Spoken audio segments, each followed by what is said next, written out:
हरे कृष्ण दंडवत प्रणाम।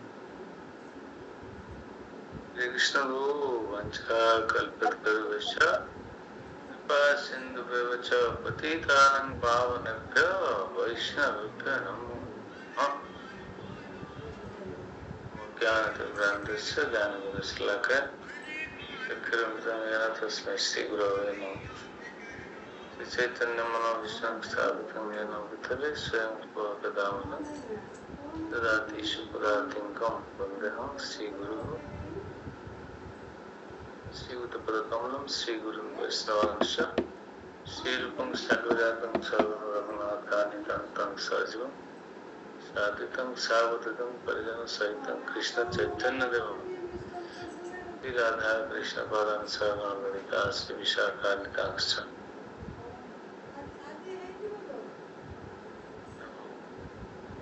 विष्णुपादाय कृष्णपृष्ठाय भूतले श्रीमते भक्तिवेदान्त स्वामिनिति नामिने नमस्ते सारस्वती देवी गौरवाणी प्रचारिणे विशेषशून्यवादी पाश्चात्यदेशतारिणे हे कृष्ण करुणा सिंधु दीनबंधु जगत्पते गोपेश गोपिका कांत राधा कांत नमस्तुते तप्त कांचन गौरांगी राधा वृंदावनेश्वरी विश्वभानुसुते देवी प्रणमामि हरिप्रिय वंशाकल्पतरुभ्यश्च कृपा सिन्धुभ्यः च पतितानां पावनेभ्यो वैष्णवेभ्यो नमो नमः।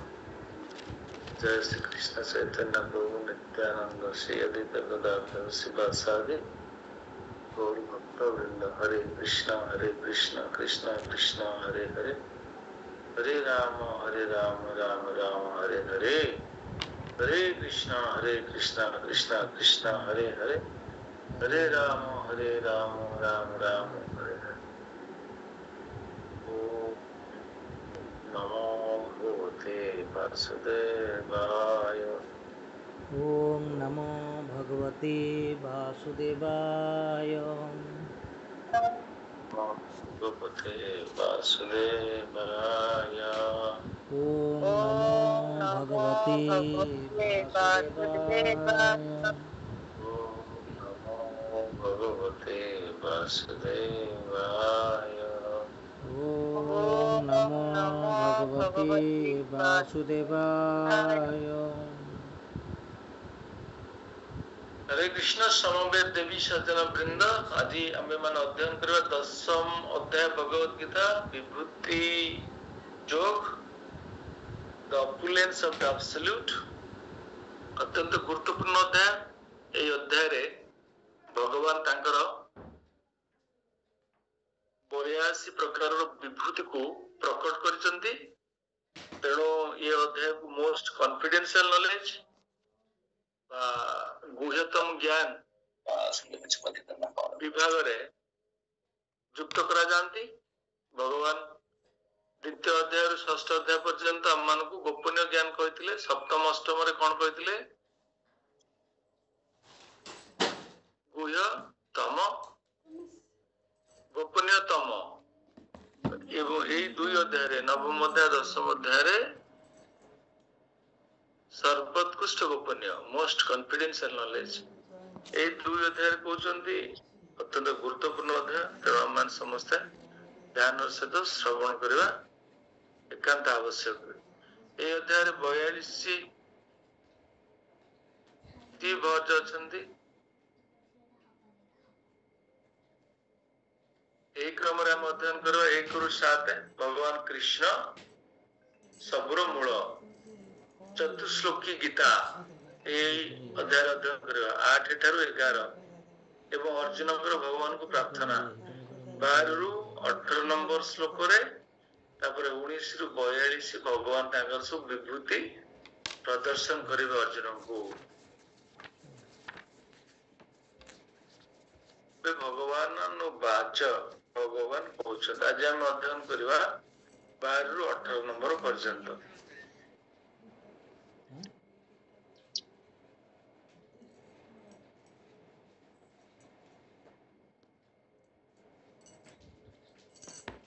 ସମସ୍ତେ ବୁଝିପାରିଲେ?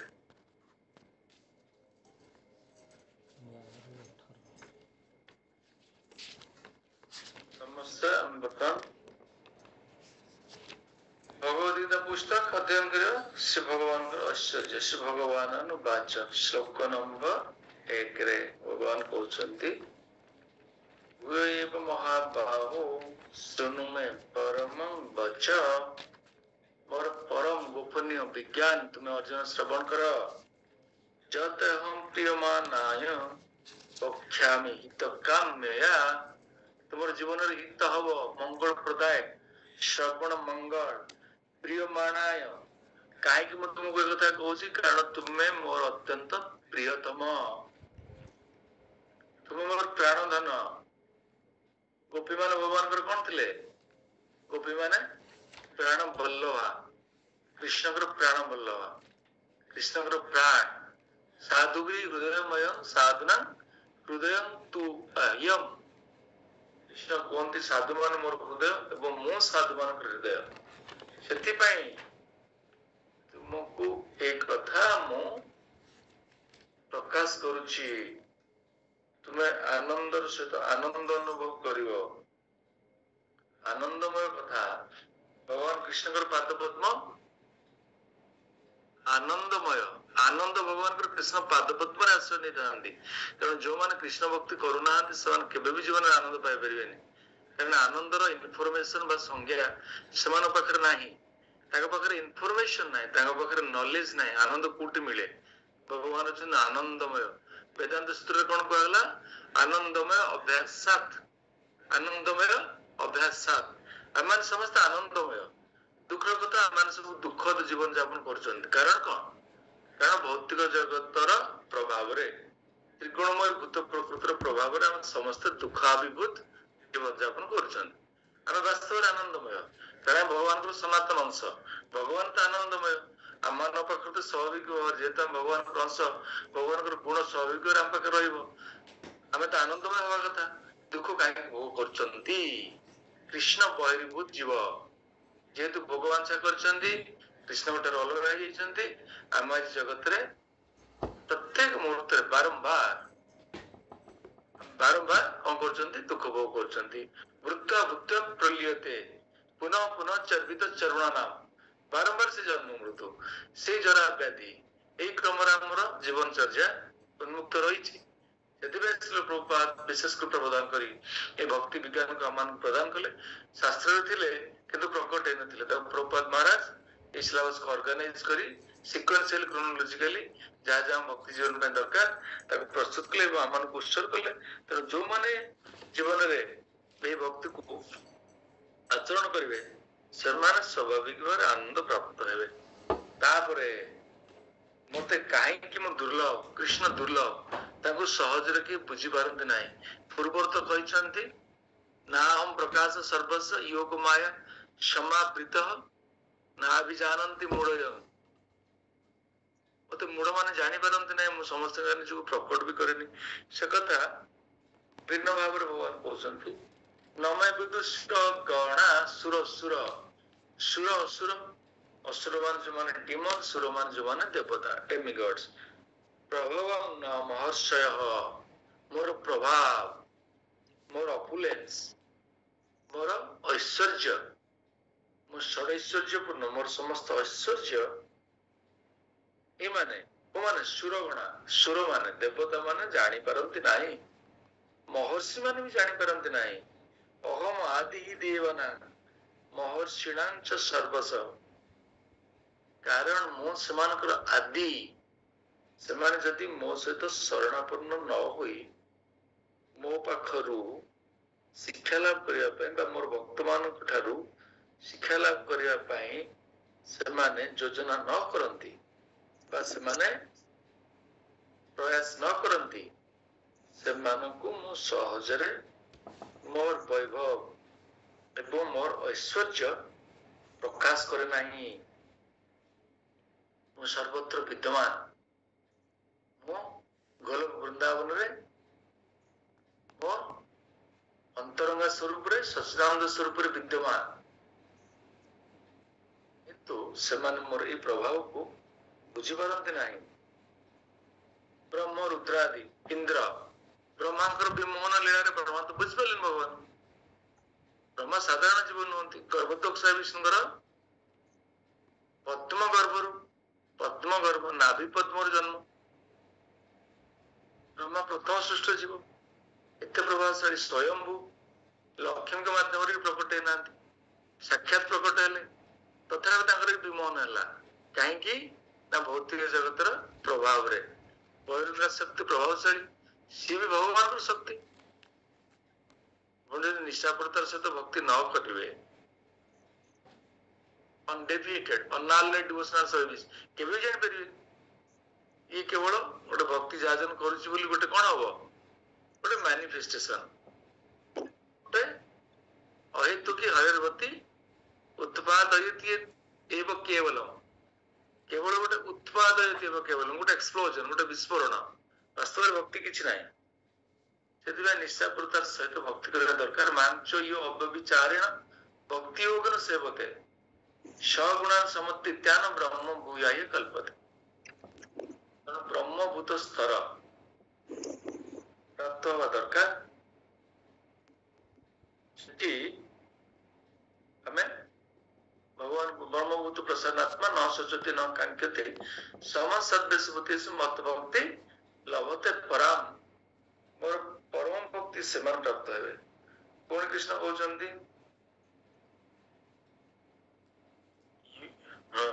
ଯମାମ ଅଜନାଦିଂ च वेति लोक महेश्वरम असमूढ़ समतेषु सर्व पाप प्रमुच्यत।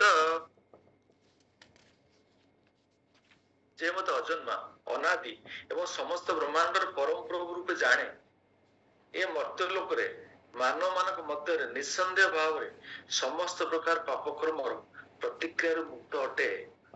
ये ज्ञान, ये दिव्य ज्ञान, भगवान के संबंध रे जो ज्ञान जीवात्मार कलमश को भस्म करे। शुणता सुकथा कृष्ण पुनः श्रवण कीर्तन हृदयंतस्थ अभद्राणि विद्वनते सहृद सताम नष्टप्राय सभद्रेषु नित्यं भागवतम सेवया। भगवत उत्तम श्लोके भक्तिर भगवती नष्टिकी। भगवान कथा श्रवण कले ही समस्त प्रकार कलमश और पापराशि जन्म जन्मांतर भस्म हो। एसांतु अंतर्गत पापं जननां पुण्य कर्मणा ते द्वंद्व मुक्ता भजन्ते माम दृढ़व्रता। भगवान भजन रे भगवान ज्ञान, भगवान विषय सब ज्ञान प्राप्त हेले स्वाभाविक भाव से सब भस्म हो। वर्तमान देखंतु भगवान सब गुण गुड़ाक केमती जीव पाखे प्रकट होती। ए श्लोक हम अध्ययन करिया 4-5 श्लोक रे भगवान समस्त सब गुण जीवात्मा पाखरे प्रकट। कौन कौन? बुद्धि ज्ञान असमोहं क्षमा सत्यम दम सम सुखं दुखं भवो भाव भयं च अभयम एव च अहिंसा समता दृष्टि अपदान यशो यश भवन्ति भावभूतानां मतेव पृथक विधा। विभिन्न प्रकार भाव व्यवस्था। कौन कौन? बुद्धि, बुद्धि हमें भगवान अंश, तेणु भगवान सब आमको प्रभावित हुए। ये कहते बुद्धि। बुद्धि वास्तव में कौन क्या कहवा? बुद्धि,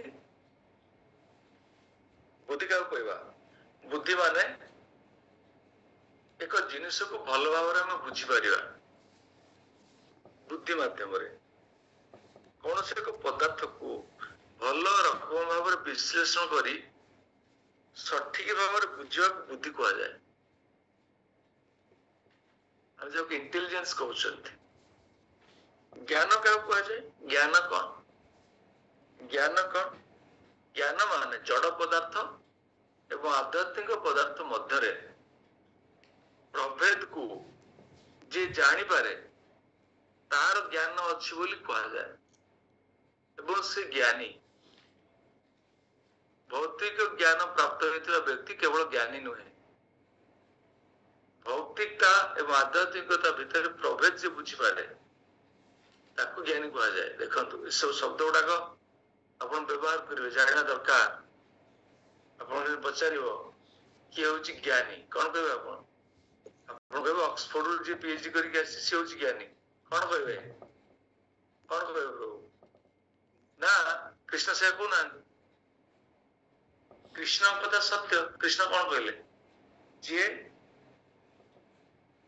मैटर एवं स्पिरिट बा भौतिकता एवं आध्यात्मिकता मध्य प्रभेद को ठीक भाव बुझी पारे से हूँ ज्ञानी असमोह कौन असमोह समस्त संदेह एवं मोहर मुक्त ये भी गोटे दिव्य गुण जीवन असमोह समस्त संदेह मुक्त रहा दरकार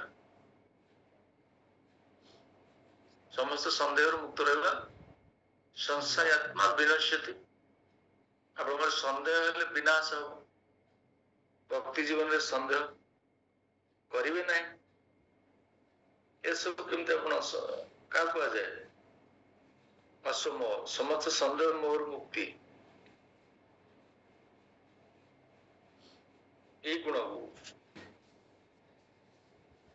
केमती आप प्राप्त हे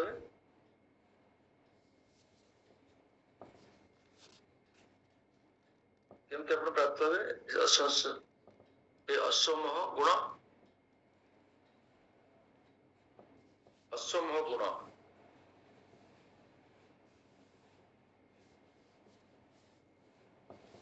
असमोह अर्थात संदेह और मोहर मुक्ति ये अवस्था केतବେଳେ प्राप्त हुए ଯେତେବେଳେ ବ୍ୟକ୍ତି ଦ୍ୱିଧାହୀନ ହୋଇଯାଏ ଏବଂ ଭଗବତ ବିଜ୍ଞାନ ବୁଝିପାରେ ସେତେବେଳେ ସେ ଅସମୋହ ଅବସ୍ଥା ପ୍ରାପ୍ତ ହୁଏ କ୍ରମଶଃ ସେ ନିଶ୍ଚୟ ଅବସ୍ଥା ପ୍ରାପ୍ତ ହେବ ଅର୍ଥାତ ସନ୍ଦେହ ସଂଶୟ ମୁକ୍ତ ହୋଇଯିବ କିଛି ବି ଅନ୍ଧ ଭାବରେ ଗ୍ରହଣ କରିବା ଉଚିତ ନୁହେଁ ସବୁ କିଛି ସାବଧାନତା ସହକାରେ ଗ୍ରହଣ କରିବାକୁ ହେବ क्षमा अभ्यास करने व्यक्ति को अन्यर छोट छोट दोष क्षमा करने को पड़ो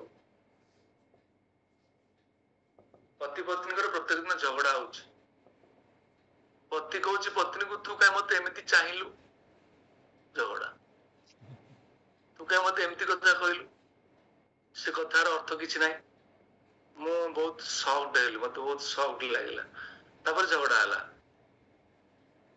आपण परस्पर दोष को देखिए ना परस्पर दोष दर्शन कले दोषटा आपण को प्रभावित हम जानते ना ना अन्य दोष देखिले अन्य सुगुण देखा दरकार आम मान सब दुर्गुण देखुं कि सी के दोष कारण प्रतियोगिता चली मुझे अधिक सम्मान पाइबी तार केम सम्मान नष्ट हम से मुझे दोषटा देखिए अरे तार किसी सुंदर गुण भी अच्छी से भी सुंदर प्रसाद रांधि मत सुंदर भाव भक्ति आचरण कर सहयोग कर से गुणा कह जाऊनी मत कहीं से कहला तमें परिवा आणिक आस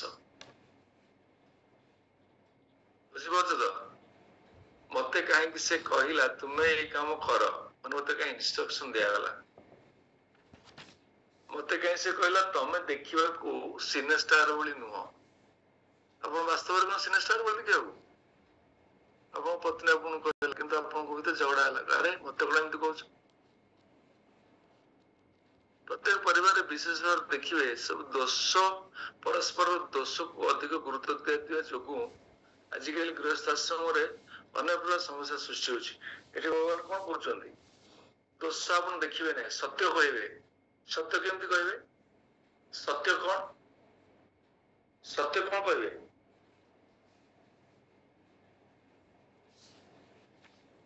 सत्य क्या कह जाए सरलता सत्यवादिता कौन सत्यवादिता माने सत्य कहे आम बेले कौन कर जन ग्लोरीफाई करने लुब्रिकेट कर प्रभु आपन केते पढ़ल बहुत बढ़िया सुंदर आपन क्लासेस माने मन पूरा मुग्धकर हो जाउछि किंतु वास्तव में कथा से नहीं से प्रभु जाए आज जन पाखे कहे हाँ से प्रभु सेमती तो क्लास करथिले आपन क्लास प्रभु आहरी भल से प्रभु को क्लास सेते भल न बुझिपारछन तो सेटा आज जन पाखे पहुंचे प्रभु हाँ से प्रभु करथिले क्लास आपन को क्लास माने चित्ताकर्षक ना तार सब जगह डुप्लिसिटी वो कथा ठीक किसी ना ବୁଝିପାରୁଛନ୍ତି ନା ନାଇଁ? ଏମିତି ପ୍ରକାର ବହୁତ ଜୀବ ବି ଅଛନ୍ତି। ଏସବୁ ଲୁବ୍ରିକେସନ ସତ୍ୟ କହିବା ଦରକାର।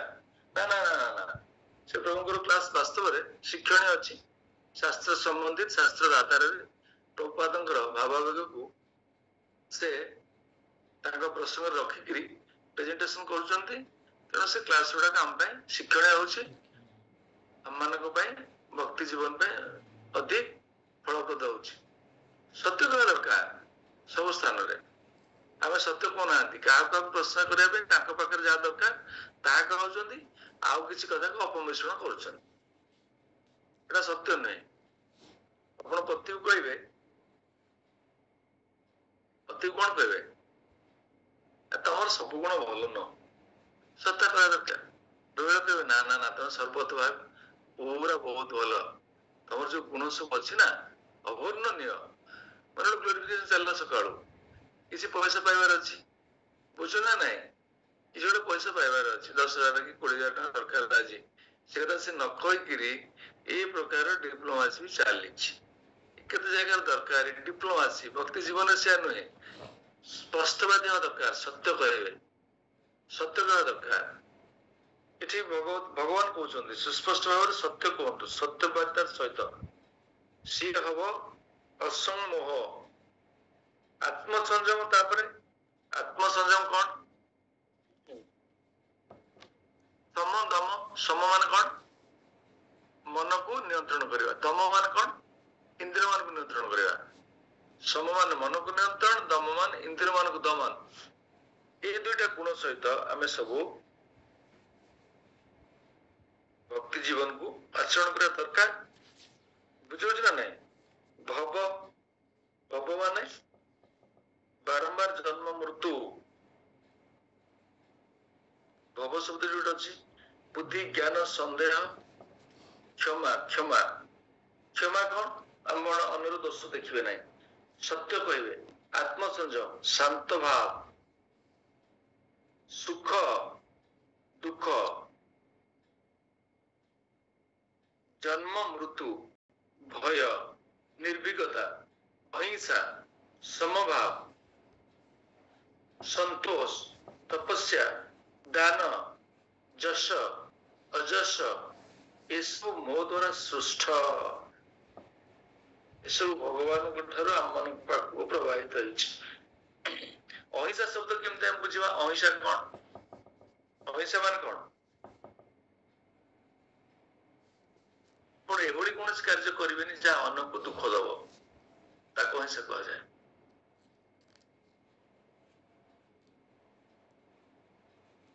ଆପଣଙ୍କର କୌଣସି କାର୍ଯ୍ୟ ଅନ୍ୟକୁ ଦୁଃଖ ଦେଲେ ଆପଣ ହିଂସା ଆଚରଣ କଲେ। ଅହିଂସା ଏକ ଶବ୍ଦ, ଆମେ ଏହା ବୁଝିବା ଦରକାର ଯେ ମୁଁ ଅହିଂସା ନୀତି ଅବଲମ୍ବନ କରୁଛି ମାନେ ମୋର କୌଣସି କାର୍ଯ୍ୟ ଆଉ କାହାକୁ ଦୁଃଖ ଦଉନାହିଁ। ବାସ୍ତବରେ କୋଉ କୋଉମାନେ ଅହିଂସା ନୀତି ଆଚରଣ କରୁଛନ୍ତି କହିଲେ?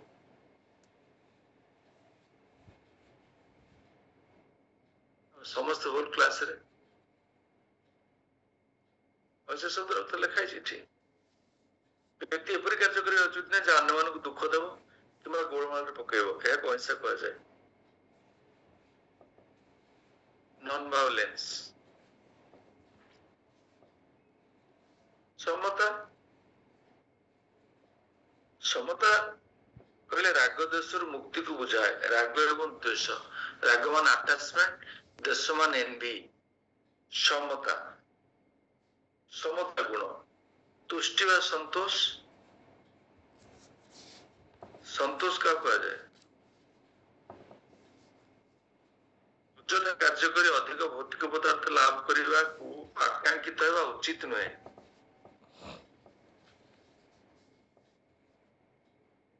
ଭଗବାନଙ୍କ କୃପାରୁ ଯାହା ମିଳିଛି ସେଥିରେ ସନ୍ତୁଷ୍ଟ ରହିବାକୁ ପଡିବ, ତାହାକୁ ସନ୍ତୁଷ୍ଟ କୁହାଯାଏ। ଜଣେ ବ୍ୟକ୍ତି ସବୁ ସମୟରେ କେମିତି ସନ୍ତୁଷ୍ଟ ରହିବ? ସେ ଭଗବାନଙ୍କ କୃପା ଉପରେ ନିର୍ଭର କରିବ। ଭଗବାନ ମତେ ଯାହା ପ୍ରଦାନ କରିଛନ୍ତି, ଭଗବାନଙ୍କର ତାହା ମତେ କୃପା ଏବଂ ମୋର ପୂର୍ବ ଜନ୍ମର କର୍ମଫଳର ପ୍ରଭାବରେ ଯାହା ମତେ ପ୍ରାପ୍ତି ଥିଲା ଭଗବାନ ତାକୁ ପ୍ରଦାନ କରିଛନ୍ତି।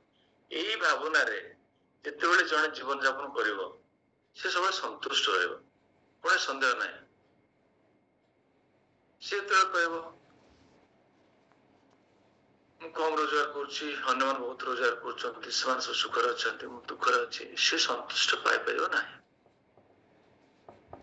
satisfaction satisfaction होची सेल्फ कंटेंटमेंट सब समय रे से खुशी रहा दरकार जहाँ प्राप्त होइची भगवान विशेष कृपारू मोर कर्मफल जोगु दान दान विषय हम पढ़िथिले दान charity to give in charity काको दान करिया दरकार दान तीन प्रकार गोटे होची mode of goodness mode of passion mode of ignorance सत्य गुण रे दान रज गुण रे दान तम गुण रे दान सत्य गुण रे दान करिया दरकार सत्य गुण दान कोन ना भगवान को सेवा पाई बा भगवान को संबंधित जहाँ आपण दान करिवे ताहा ही वास्तव दान आउ जहाँ सब दान करिवे रज एवं तम गुण से सब दान प्रतिक्रिया रे आपण भागीदार हेबे तेणु जड़े वैष्णव को जदि आपण किसी अर्थ दौरान से विष्णु सेवा विनियोग निश्चय करेंगे सी हूँ वास्तव दान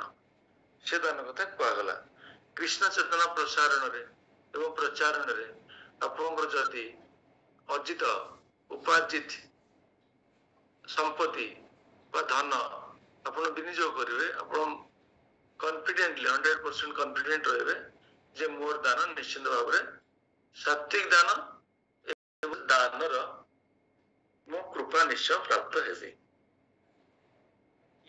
जसर संज्ञा कौन जस जसर संज्ञा कौन किए यशस्वी क्या किए यशस्वी मु कहबी आपण जदि भल फिल्म स्टार हेबे आपण यशस्वी हेबे भल राजनीतिक नेता हेबे यशस्वी हेबे भल सिंगर हेले यशस्वी हेबे भल क्रिकेटर हेले यशस्वी हेबे वास्तव यशस्वी किए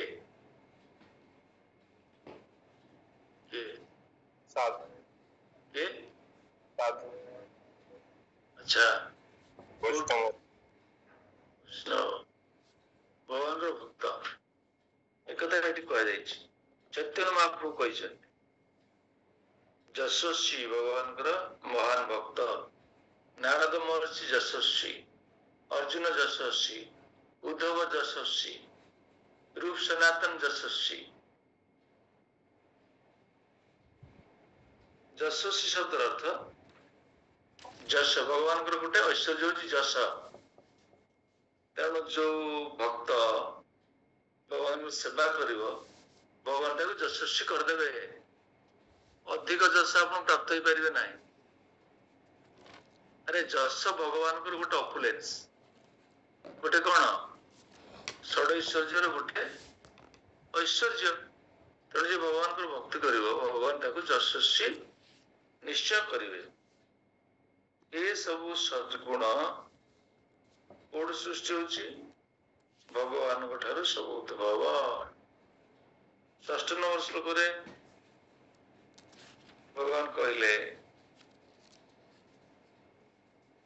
समस्त मोठू जात होइछन्ति समस्त मोठरू जात होइछन्ति के महर्षय सप्त पूर्वे चत्वार मनोवस तथा मद्भाव मानसा जाता जेसांग लोक इमा प्रजा सप्त महर्षि किए सप्त महर्षि किए कह 7 जन महर्षि भृगु मरीचि अत्रि पुलस्त्य पुलह कृत वशिष्ठ ये सप्त महर्षि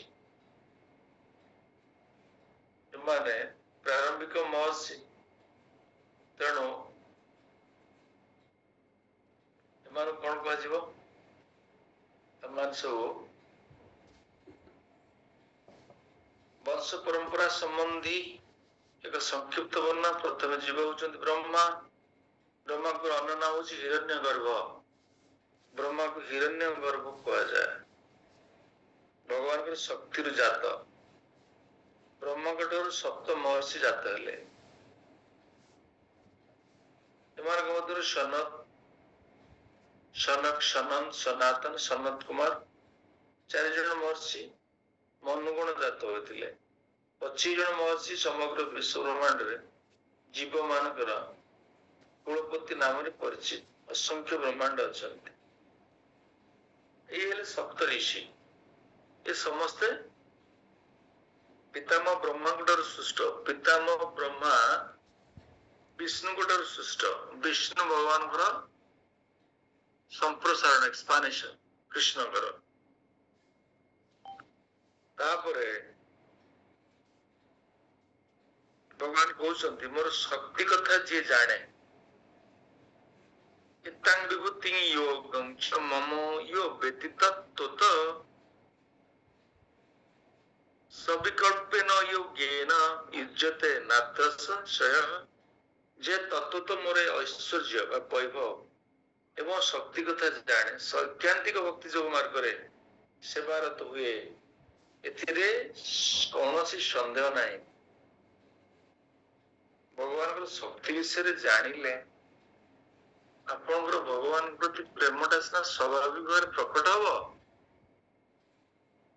ମୁଁ ଯଦି ମୋ ପତିଙ୍କର ଐଶ୍ୱର୍ଯ୍ୟ ଜାଣିନି, କେତେ ରୋଜଗାର କରୁଛନ୍ତି, କେତେ ଦେଖିବାକୁ ସୁନ୍ଦର, କେତେ ଭଲ ସ୍ୱଭାବର, ପ୍ରେମଟା କେମିତି ଜବରଦସ୍ତ ହବ? କେମିତି ହବ? ହେଇପାରିବ? ହେଇପାରିବ ନାହିଁ। ତେଣୁ ଭଲ ପତି କାହିଁକି ନିର୍ବାଚନ କରାଯାଏ? ମୋର ପତି ଗୋଟେ ସୁନ୍ଦର ହେଇଥିବ, ବହୁତ ପାଠ ପଢିଥିବ, ଭଲ ରୋଜଗାର କରୁଥିବ, ସମ୍ପର୍କଟା ଜମିକି ରହିବ। ସେମିତି କୃଷ୍ଣଙ୍କର ଅନନ୍ତ ଐଶ୍ୱର୍ଯ୍ୟ ଅଛି। ଭଗବାନ କେତେ ପରାକ୍ରମଶାଳୀ, ଅମିତ ବୀର୍ଯ୍ୟ, ଅପରିସୀମ ଐଶ୍ୱର୍ଯ୍ୟ, ପରାକ୍ରମ ଅବର୍ଣ୍ଣନୀୟ। ତେଣୁ ସେ ବିଷୟରେ ଯିଏ ଭଲ ଭାବରେ ବୁଝେ, ସେ ଭକ୍ତି ଯୋଗ ମାର୍ଗରେ ବିଶେଷ ପ୍ରଭାବିତ ହୁଏ। ଏବେ ଚତୁଶ୍ଲୋକୀ ଭଗବତ ଗୀତା ଭଗବାନ କହିବେ 8, 9, 10, 11। ଆପଣମାନେ ଧ୍ୟାନ ପୂର୍ବକ ଭାବରେ ଶ୍ରବଣ କରିବେ। ଆରି ଉପରେ ଆପଣଙ୍କର ପ୍ରଶ୍ନ ଅଛି। OBA କ୍ୱେଶ୍ଚିନ୍ 2 ଏଇ ୟୁନିଟର ୟାରି ଉପରେ ଉତ୍ତର ଲେଖିବେ। ଚତୁଶ୍ଲୋକୀ ଭଗବତ ଗୀତା ଏବଂ ଆପଣଙ୍କ ଜୀବନରେ ଏଇ ଶିକ୍ଷାର ପ୍ରଭାବ, ପର୍ସନାଲ ଆପ୍ଲିକେସନ ବିଷୟରେ ଆପଣଙ୍କୁ ରଚନା ଦିଆଯାଇଛି 2ଟା। ସେଥିପାଇଁ ये सब्जेक्ट आरंभ हो श्लोक क्रमांक 8 ରୁ 11 ପର୍ଯ୍ୟନ୍ତ। ଗୁରୁତ୍ୱପୂର୍ଣ୍ଣ ଶ୍ଲୋକ। ମନୁଷ୍ୟ ମାତାଜୀ ପଚାରୁଥିଲେ ପ୍ରଶ୍ନ ପୂର୍ବ କ୍ଲାସରେ। ଚତୁଶ୍ଲୋକୀ ଗୀତା। ମନୁଶ୍ରୀ ମାତାଜୀ ଅଛନ୍ତି?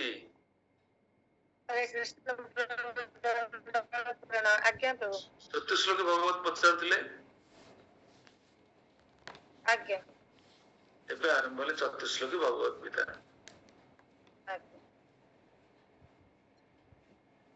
18 নম্বর শ্লোক।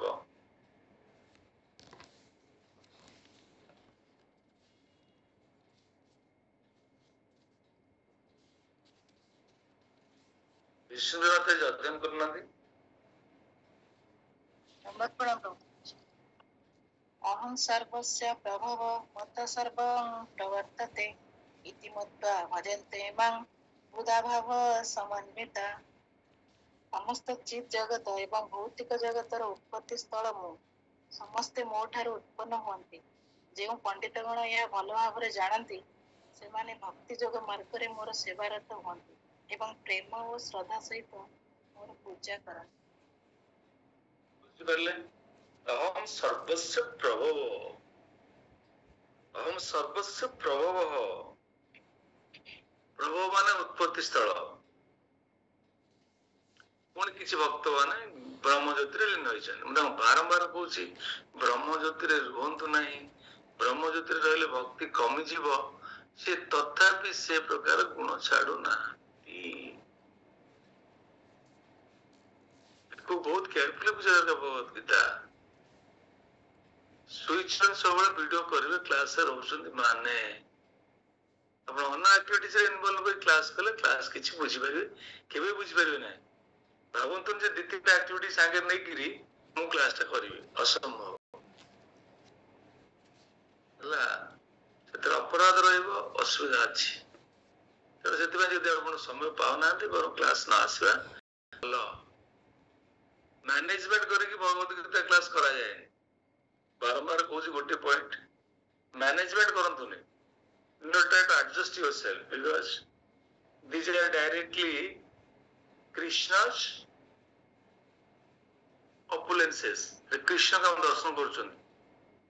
ସ୍ୱାଭାବିକ ଭାବରେ ବାରମ୍ବାର କୁହାଯାଉଛି ସୁଇଚ୍ ଅଫ୍ କରିବେନି ଆପଣଙ୍କର ବିଶେଷ ଅସୁବିଧା ନଥିଲେ। ଏମିତିକା କ୍ଲାସ କରାଯାଇ ପାରିବ ନାହିଁ। ଓକେ, ଏନିୱେ ବାରମ୍ବାର ଶ୍ରୀରାମ କହୁଛି but devotees are not listening.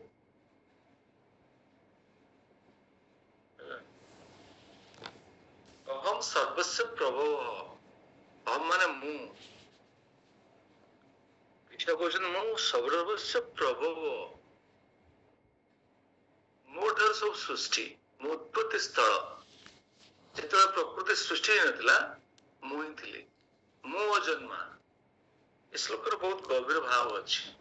ଆପଣ ଏ ଶ୍ଲୋକଟା ଭଗବତର ସର୍ବଶ୍ରେଷ୍ଠ ଗୁରୁତ୍ୱପୂର୍ଣ୍ଣ ଶ୍ଲୋକ, ବାରମ୍ବାର ଅଧ୍ୟୟନ କରିବେ। ଏଠି ଭଗବାନଙ୍କର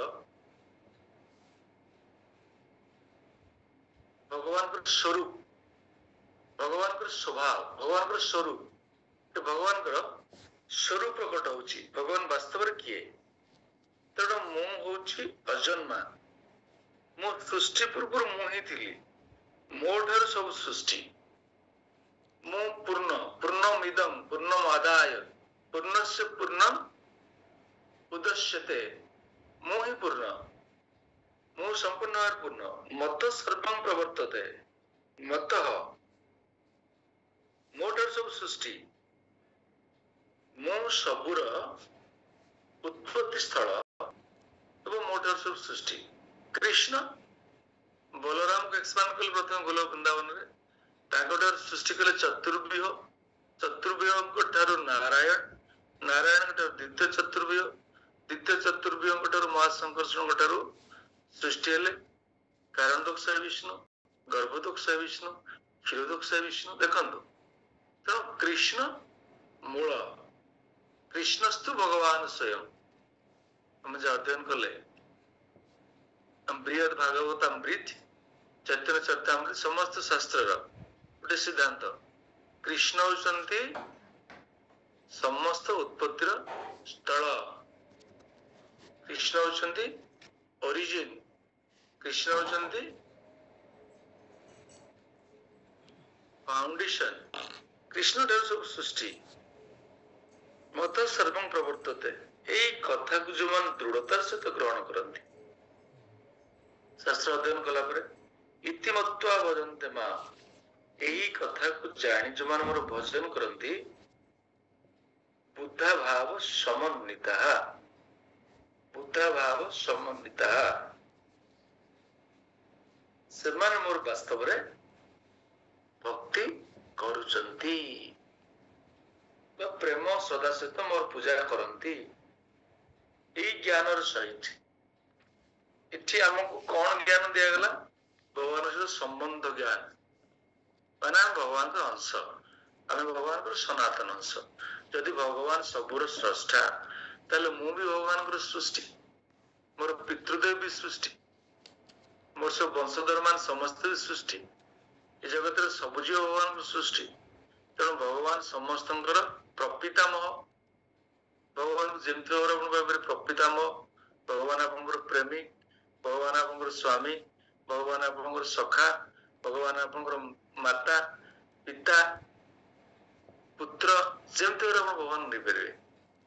କିନ୍ତୁ ଯେହେତୁ ଆମ ଭଗବାନଙ୍କର ସୃଷ୍ଟି, ପିତା ହିସାବରେ ଭାବିବା ପ୍ରଭବ, ତେଣୁ ଭଗବାନ ହଉଛନ୍ତି ମୋର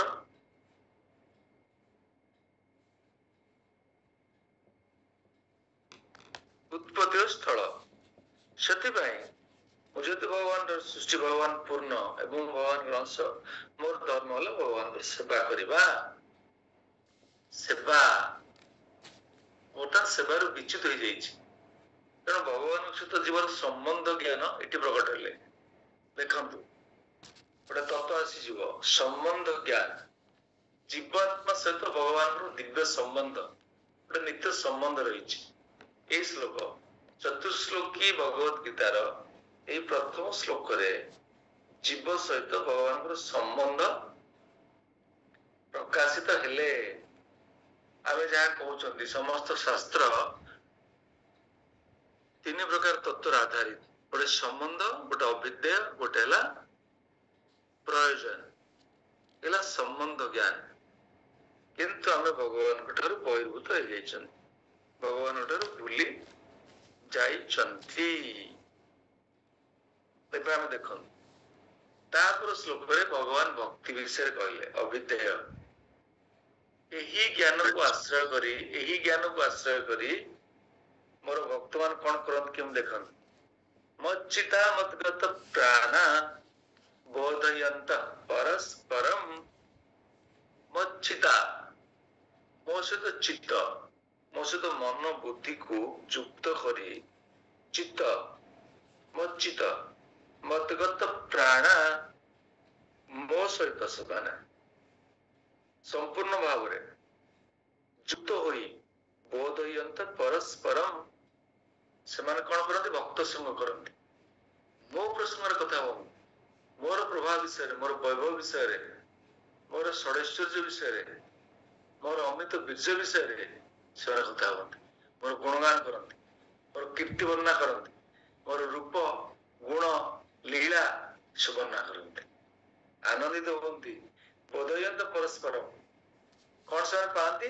ସେଭଳି କରି କଥୟନ୍ତଶ୍ଚ ମାଂ ନିତ୍ୟଂ, ମୋ ବିଷୟରେ ସବୁବେଳେ କଥା ହୁଅନ୍ତି, ମୋ ବିଷୟରେ ପ୍ରସଙ୍ଗ ରଖନ୍ତି, ମୋର ଏ ଦିବ୍ୟ ଗୁଣାବଳୀକୁ ସେମାନେ ବିତରଣ କରନ୍ତି, ଆଉ ଜଣଙ୍କୁ ଆନନ୍ଦ ପ୍ରଦାନ କରନ୍ତି। ଦେଖନ୍ତୁ, ତୁଷ୍ୟନ୍ତି ଚ ରମନ୍ତି ଚ, ସନ୍ତୁଷ୍ଟ ହୁଅନ୍ତି, ସେମାନେ ପ୍ରସନ୍ନ ହୁଅନ୍ତି, ରମନ୍ତି ଆନନ୍ଦ ଉପଭୋଗ କରନ୍ତି, ରମଣ କରନ୍ତି, ଆତ୍ମାରେ ରମଣ କରନ୍ତି, ସେମାନେ ଆତ୍ମାରାମ ହେଇଯାଆନ୍ତି। କଥା ଭଗବାନ କହୁଛନ୍ତି। ସେମାନେ ଭକ୍ତି କରନ୍ତି, ଅଭିଧେୟ।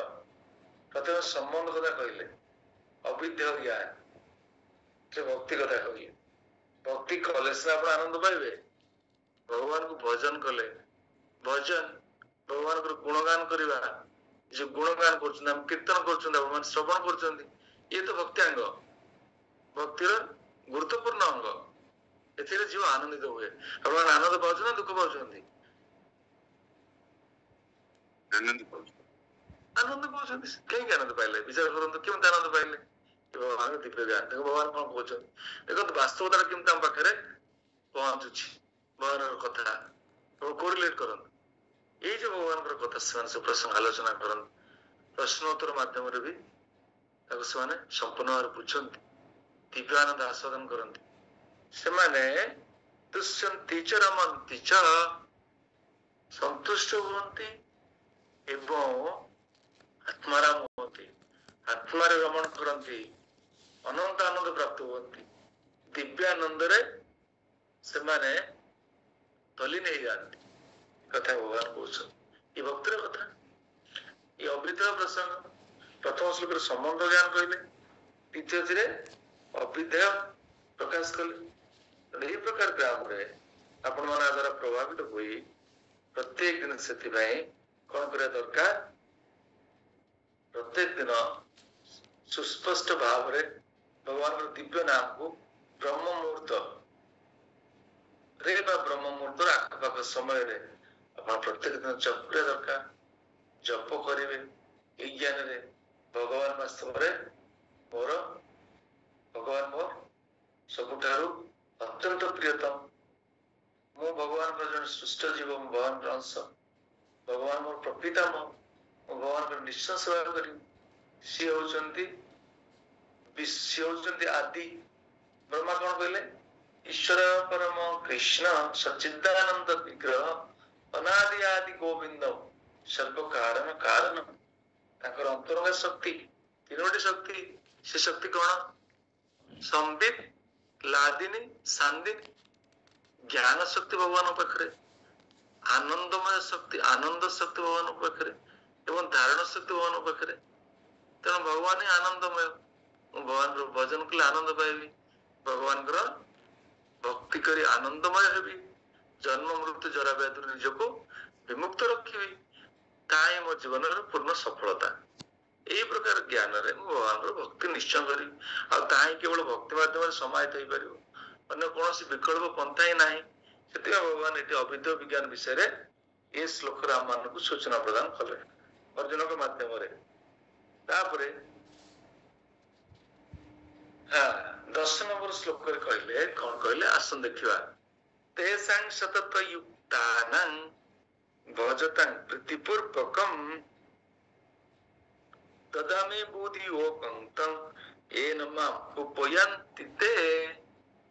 ଯୋଉମାନେ ଏଇଭଳି କରନ୍ତି, ସତତ ଯୁକ୍ତାନାଂ, ଯୋଉମାନେ ନିତ୍ୟ ନିୟୋଜିତ ଭାବରେ ଭଜତାଂ ପ୍ରୀତିପୂର୍ବକମ୍, ପ୍ରେମ ଏବଂ ପ୍ରୀତିର ସହିତ ମୋର ଭଜନ କରନ୍ତି, ଭକ୍ତି କରନ୍ତି, ଏଇ ଭକ୍ତି ଯୋଗକୁ ଆଶ୍ରୟ କରନ୍ତି, ଯେକୌଣସି ଭକ୍ତାଙ୍ଗରେ ସେମାନେ ମୋର ନିଷ୍ଠାପରତାର ସହିତ ଭକ୍ତି କରନ୍ତି, ମୁଁ ସେମାନଙ୍କୁ କଣ ପ୍ରଦାନ କରେ, ତଦାମି ବୁଦ୍ଧି ଓ କଂ, ସେମାନଙ୍କୁ ମୁଁ ବୁଦ୍ଧି ଓ ଏଇ ଭକ୍ତି ପ୍ରଦାନ କରେ, ମୁଁ ଏଇ ଭକ୍ତି ପ୍ରଦାନ କରେ। ଭକ୍ତି କିଏ ଆପଣ ପ୍ରଦାନ କରୁଛନ୍ତି? ଆପଣ ଭକ୍ତି କେମିତି କରିପାରୁଛନ୍ତି? ଭଗବାନ ହିଁ ପ୍ରଦାନ କରୁଛନ୍ତି, କାରଣ ଭକ୍ତିର ଅଧିକାରୀ ଭଗବାନ, ତାଙ୍କର ଭକ୍ତ ରାଧାରାଣୀ। ରାଧାରାଣୀ ଚାବିକାଠିଟା ସିନା ରଖିଛନ୍ତି, ସମ୍ପତ୍ତି କାହାର? କୃଷ୍ଣଙ୍କର। ଚାବିକାଠି କାହା ପାଖରେ? ରାଧାରାଣୀଙ୍କ ପାଖରେ। ଚାବିଟା ସେ ରଖି ଦେଇଛନ୍ତି, ପାସୱାର୍ଡ ନ ଖୋଲିଲେ କୃପା ଆସିପାରିବନି। ତାହା ସତ୍ୟ ସମ୍ପତ୍ତି ତ ଭଗବାନଙ୍କର, କୃଷ୍ଣଙ୍କର। ଭକ୍ତିର ଚାବିକାଠି ରାଧାରାଣୀଙ୍କ ପାଖରେ।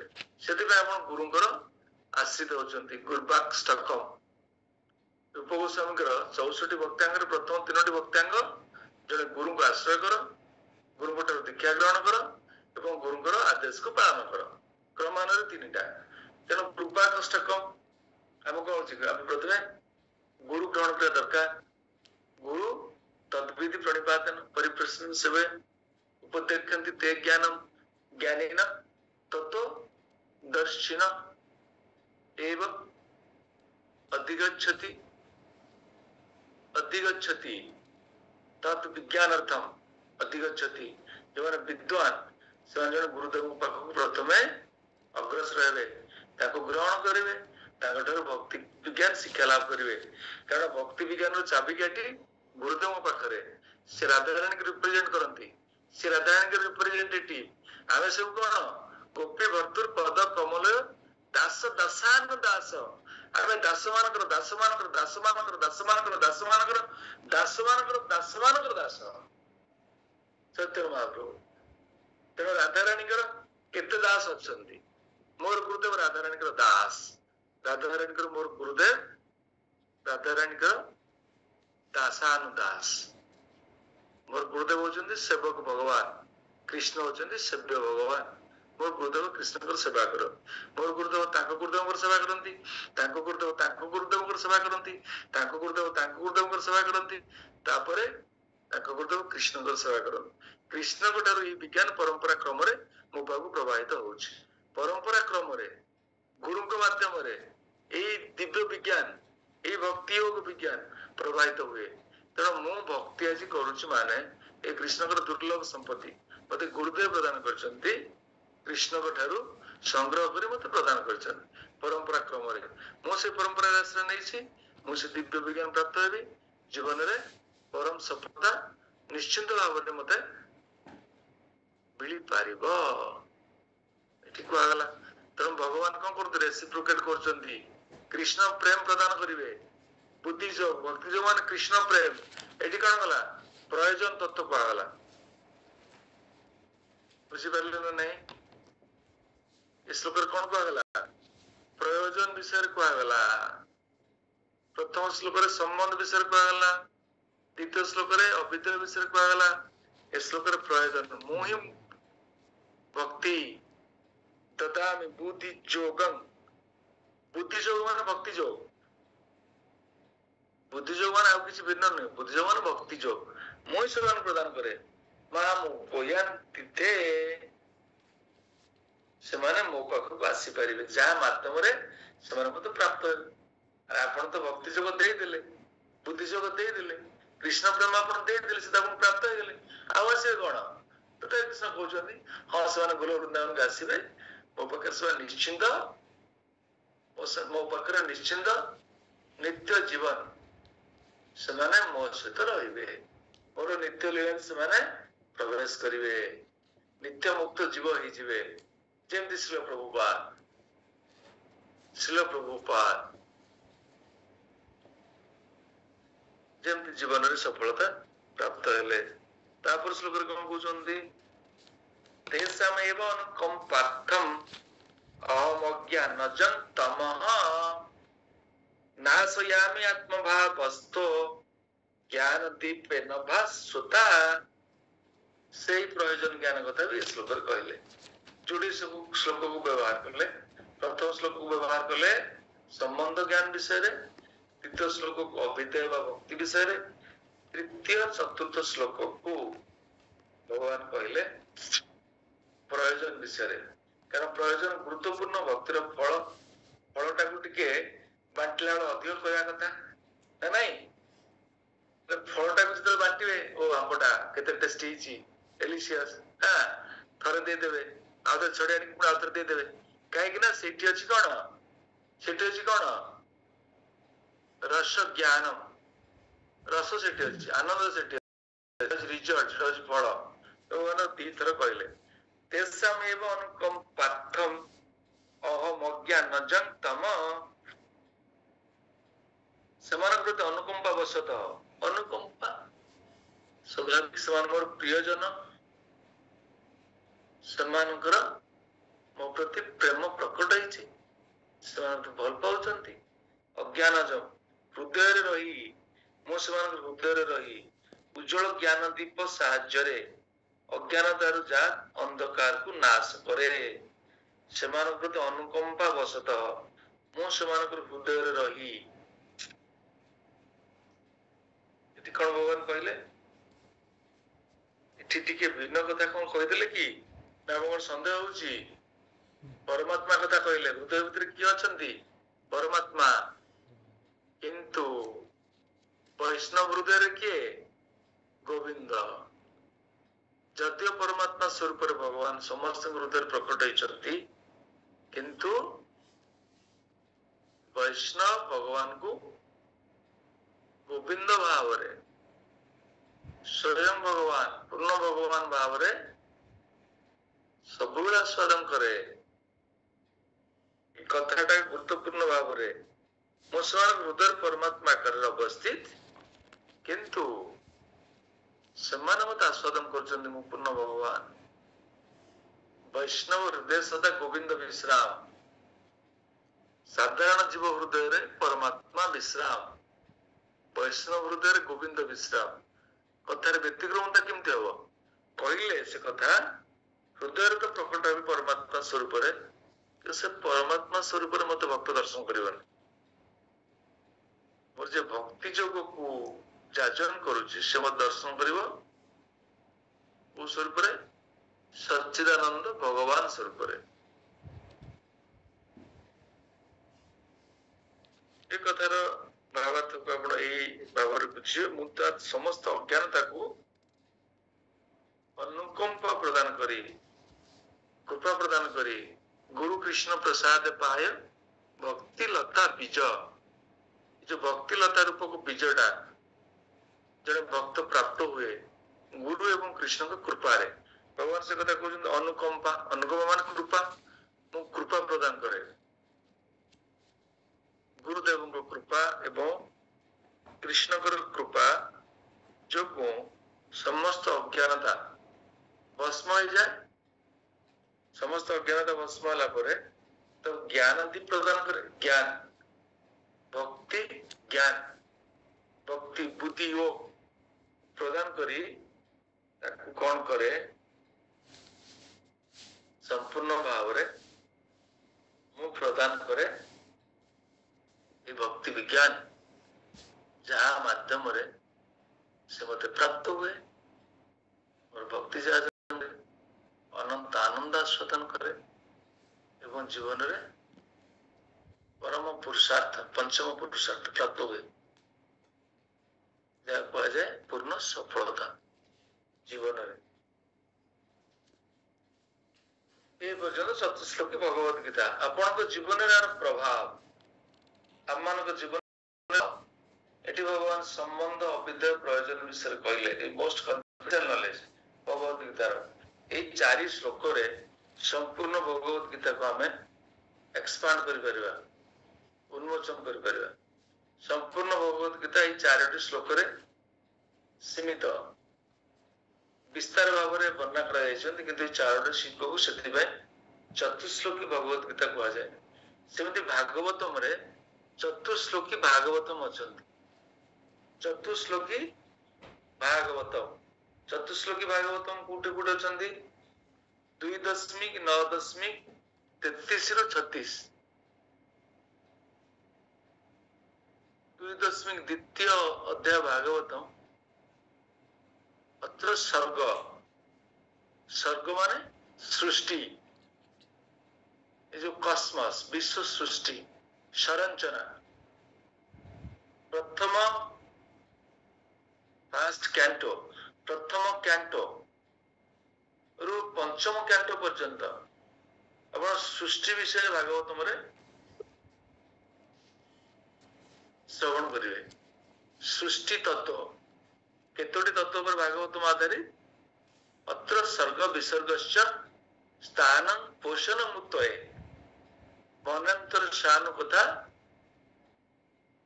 निरोध मुक्ति आश्रय केतोटी सर्ग विसर्ग स्थान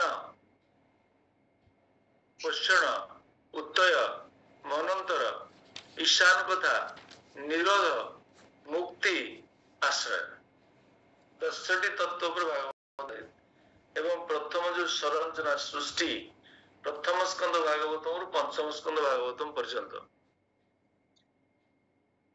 ये द्वितीय स्कंद भागवतम नवम अध्याय 33 नंबर श्लोक रु 36 नंबर श्लोक रे भगवान ब्रह्मा को इंस्ट्रक्शन दौरान ब्रह्मा होचन प्रथम सृष्ट जीव सेकेंडरी क्रिएशन द्वितीय सृष्टि प्रारंभिक सृष्टि भगवान करछंती द्वितीय सृष्टि के करछंती ब्रह्मा से प्रजापिता ब्रह्मा कहा जाए सेठी भगवान को से एई कथा भी कहउछंती ब्रह्मा को भगवान एई कथा कहउछंती कोन कहउछंती एसावम एबाग्रे मो ए सृष्टि प्रारंभ करथली मो ए सृष्टि कारण देखन ए श्लोक रे 10.8 रे कोन कहला अहम सर्वस्व प्रभव मत सर्वं प्रवर्तते सेठी जहाँ जहाँ कहउछंती विस्तार भाव रे एठी आपातत संक्षिप्त भाव रे कहउछंती भागवतम कौन expanded expansive comprehensive explanation of Shrimad Bhagavad Gita Bhagavad गीतार 700 श्लोक को विस्तारित भाव रे भागवतम 18,000 श्लोक रे पागले भगवद गीता भगवान श्रीमुख निश्रुत उपदेश हम समस्त अर्जुन के माध्यम एवं भागवतम रे भगवान को विषय रे कहगला भक्त मानकर उद्गार भक्त मानकर भक्ति जीवन अनुभव उतर भागवतम रे डायरेक्ट इंस्ट्रक्शन कृष्ण कर भागवतम अबाउट कृष्ण को विषय रे प्रसंग तेणु सेठी भी चतुश्लोकी भागवतम अच्छा भागवतम पढ़ला बेले निश्चय अध्ययन करेंगे खाली एबे भी अपन जानी थांतु अध्ययन क्रम जानी थांतु भागवतम रे भी चतुश्लोकी भागवतम अच्छा से 4टा श्लोक रे संपूर्ण भागवतम बुझा जाय परिवे ए 4टा श्लोक रे संपूर्ण भगवत बुझा जाय परिवे एटी संबंध अविद्या एवं प्रयोजन ज्ञान विषय रे कुआ जाइछंती एबे बुझ परले एही पर्यंत कार कोन संदेह रहिला कोंतु तापर अर्जुन को प्रार्थना पड़िबा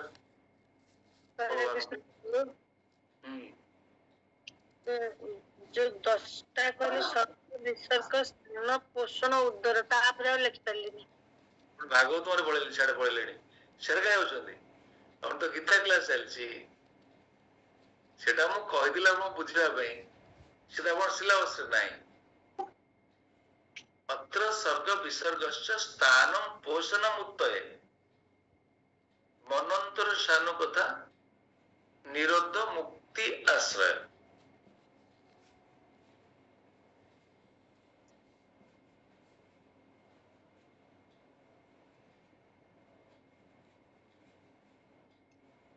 ଏବେ ଏକୁ ପଢନ୍ତୁ। हरे कृष्ण यही पर्यंत आम जो पढ़िले चतुश्लोकी भगवत गीता एवं आपन काहे सन्देह बा किछि मतामत आपण माने प्रकाश करि परिबे। तापर मु पढ़िबी आपण को पढ़ाइबी भगवान अर्जुन पर प्रार्थना। भगवान हरे कृष्ण प्रभु। हरे कृष्ण प्रभु। पचारନ୍ତୁ पचारନ୍ତୁ प्रभु आपण जो कहले कि वर्स 9 रे मु किछि कहली कृष्ण कहउछन्ती मु पढ़ी कहउछि मु किछि कहली कोंदु अविदेय ज्ञान कहले प्रभु। ठीक लागुनी कि अविदेय ज्ञान जो कहले सेटा माने बुझ पले अविदेय विद्यमान भक्ति अविदेय जान अरे संबंध अविधेय प्रयोजन अविधेय अविधेय माने भक्ति संबंध माने मोर भगवान सार कौन संबंध से संबंध को मु केमती भाव में प्रतिष्ठा करि परिबी केमती करिबी भक्ति माध्यम रे एवं संबंध प्रतिष्ठा कला पर मु कौन पाइबी दिव्यानंद पाइबी प्रेमानंद प्रेमानंद पाइबी ना नहीं जय प्रेमानंदे हरि हरि बोल भक्ति जीवन शेष डेस्टिनेशन कौन आओ गौर प्रेमानंदे हरि हरि बोल ये तो भक्तिर अंतिम अवस्था आ कोनटा एबे बुझले ना बुझले नहीं प्रथम बुझा दरकार मोर भगवान से संबंध कौन हु एम आई अरे मु किए प्रथम प्रश्न निश्चय पचारि ना नहीं कह हाँ मु किए मु हूँ भगवान सनातन अंश मोर धर्म कौन भगवान सेवा करवा किपरि भगवान सेवा करवा ना भक्ति माध्यम भगवान सेवा करवा भगवान सेवा कहीं करवा भगवान सेवा कले जीवन में पूर्ण सफलता प्राप्ति होगा दिव्य आनंद आस्वादन करवा ये तीनटा प्रश्न तो सब सरीगला ना पड़ेगा fundamental conception who am I who what व्यक्ति विशेष रे हु व्यवहार करिवे ऑब्जेक्ट विषय रे व्हाट व्यवहार करिवे what is this is paper weight it is paper weight व्यक्ति विशेष रे who am I who what समान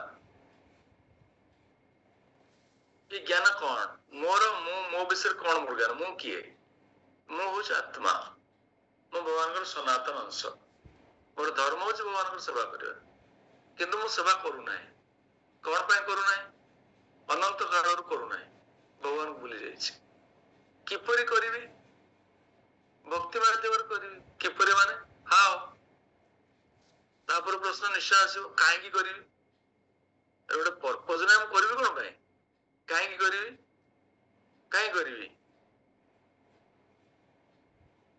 पूर्ण सफलता माने कौन न मिलो कौन भगवान प्रेम कौन न पाइबे कौन कौन न पाइबे आउ कौनटा अभाव रहिबो एटा तो पूर्ण जीवन हो गला आनंदमय जीवन होला अभाव कौन होला आपनकर जन्म मृत्यु जरा व्याधि completely destroyed misery is destroyed distress सब तो सरीगला अपन तो कौन है the complete perfection of life ना भक्ति के लॉस हो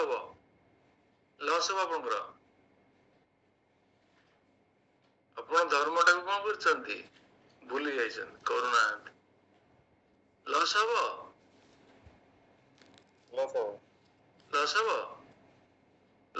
भक्ति गले ଆପଣ ଭୁଲିଗଲେ ଲସ୍ ହବ ନା। ଧର୍ମ ଭୁଲିଗଲେ ସବୁ ସେଥିପାଇଁ କୁହାଗଲା ହୁ ହାଉ ଆଣ୍ଡ ହ୍ୱାଇ।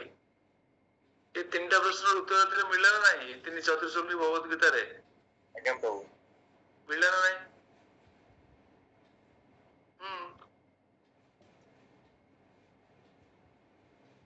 ଆଉ କଣ ପ୍ରଶ୍ନ କାହାର?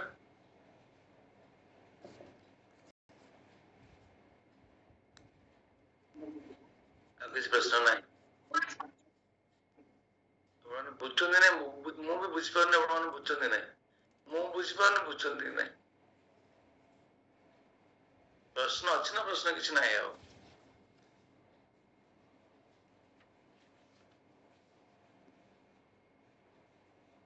ସୁଶାନ୍ତ ବାବୁ ବୁଝିଲେ?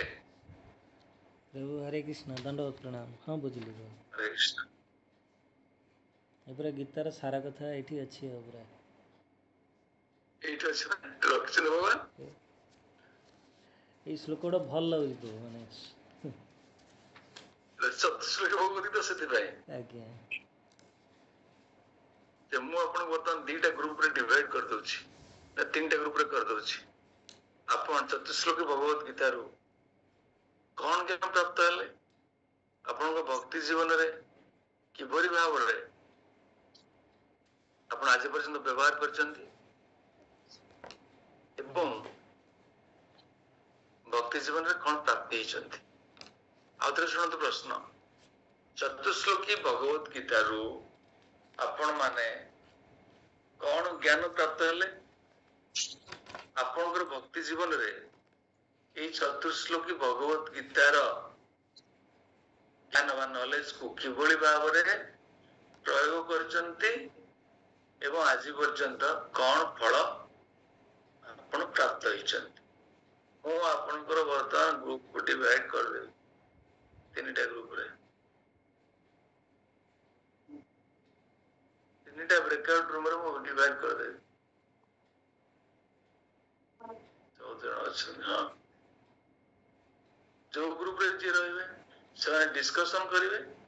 ଡିସ୍କସନ କରି ତାଙ୍କର ଗ୍ରୁପରେ କିଏ ପ୍ରେଜେଣ୍ଟ କରିବେ ତାକୁ ସିଲେକ୍ଟ କରିବେ। ସେ ଗ୍ରୁପରେ ସେ ପ୍ରେଜେଣ୍ଟ କରିବେ। 2 ମିନିଟ, 2 ମିନିଟରୁ ଅଧିକା ହବନି। 2 ମିନିଟରୁ 3 ମିନିଟ ହବନି, ଏକ୍ଜାକ୍ଟଲି 2 ମିନିଟ ପ୍ରେଜେଣ୍ଟ କରିବେ। ପ୍ରଶ୍ନ ଆଉ ଥରେ କହିଦଉଛି। ଚତୁର୍ଶ୍ଲୋକୀ ଭଗବତ ଗୀତାରୁ କଣ ଶିକ୍ଷା ଲାଭ କଲେ, ସେ ଶିକ୍ଷାକୁ ଆଜି ପର୍ଯ୍ୟନ୍ତ ଭକ୍ତି ଜୀବନରେ ଆମେ କିଭଳି ପ୍ରୟୋଗ କରିଛନ୍ତି ଏବଂ କଣ ସଫଳତା ପ୍ରାପ୍ତ ହେଇଛନ୍ତି।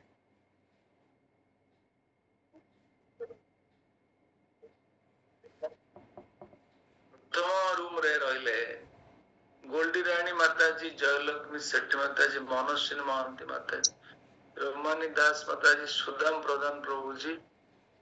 ଦ୍ୱିତୀୟ ନମ୍ବରରେ ଗଣ୍ଡ ନାୟକ ପ୍ରଭୁ, ସୁଶାନ୍ତ କୁମାର ସେଠୀ ପ୍ରଭୁ, ଉମେଶ ପ୍ରଭୁ। ଫାର୍ଷ୍ଟ ଗ୍ରୁପରେ 2 ନମ୍ବର ରୁମରେ। 3 ନମ୍ବର ରୁମରେ ଅମିତା ଭୁଜଲ, ଅନିତା ପ୍ରଧାନ, ଦଶରଥ ନନ୍ଦନନ୍ଦନ ଦାସ ପ୍ରଭୁ, मीनाक्षी माताजी। द्वितीय ରୁମରେ ବିଷ୍ଣୁ ମାତାଜୀ ଅଛନ୍ତି। ତେଣୁ ବର୍ତ୍ତମାନ ରୁମ ଓପନ କରିଦଉଛି। ଆପଣଙ୍କୁ ମାତ୍ର 5 ମିନିଟ ସମୟ ଦିଆଯିବ ଡିସ୍କସନ କରିବା ପାଇଁ। ଡିସ୍କସନ ପରେ ପୁଣି ମେନ୍ ମେନୁକୁ ଫେରି ଆସିବେ। 2 ମିନିଟ ସମୟ ଦିଆଯିବ ପ୍ରତ୍ୟେକ ଗ୍ରୁପ ପାଇଁ। ପ୍ରସ୍ତୁତ ହୁଅନ୍ତୁ। ଜୟ ଶ୍ରୀ ପ୍ରଭୁପାଦ की गौर ब्रह्मानंदे। हरि हरि बोल।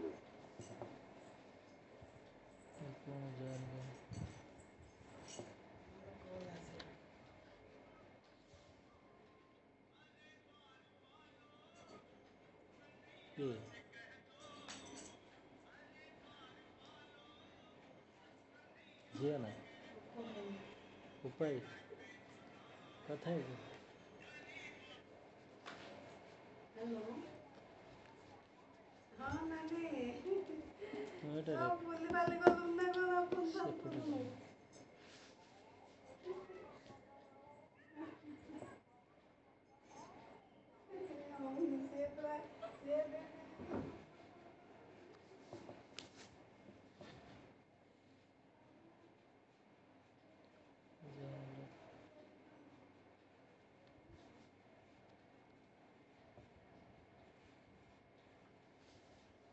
ट्यूशन जो जॉइन करंतु जॉइन के करना हंदी ଏଇଟା କେମିତି ଜଏନ୍ କରନ୍ତି ମୁଁ ଜାଣିପାରୁନି। ଆପଣ के नॉट जॉइन लिखुଛି कोन अछि କେମିତି ଜଏନ୍ କରନ୍ତି କୋଉଟା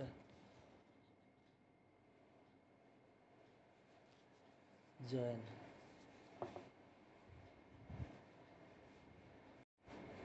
କଟିଗଲା କ'ଣ?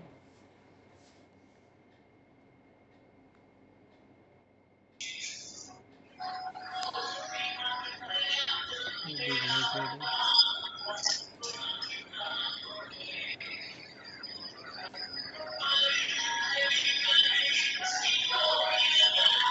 हरे कृष्ण माता जी आपन भॉइस आसुनी। मते हरे कृष्ण हाँ हरे कृष्ण माता जी आमे दी जन नहले ये कर देबा हरे कृष्ण माता जी आज्ञा हरे कृष्ण हरे कृष्ण। बाबू कोन प्रभु प्रेजेंटिंग कर कोन आप ଆମ ଗ୍ରୁପରେ प्रथम प्रश्न जो भगवान भगवत गीता रू कौन ज्ञान प्राप्ति हैला सेटा सेटा हम कौन केमिति कौन कहिबे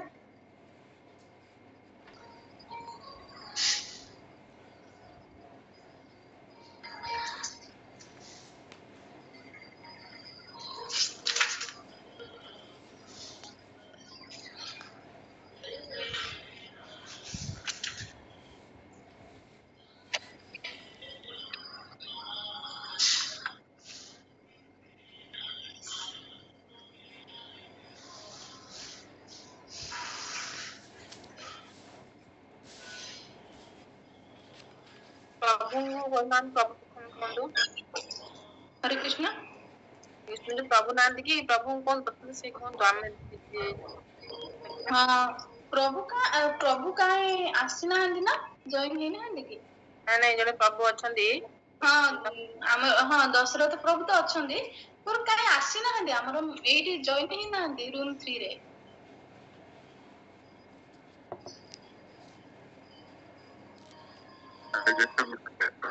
हाँ ए तमे कोन आम रूम को आसिल हरी 3 रे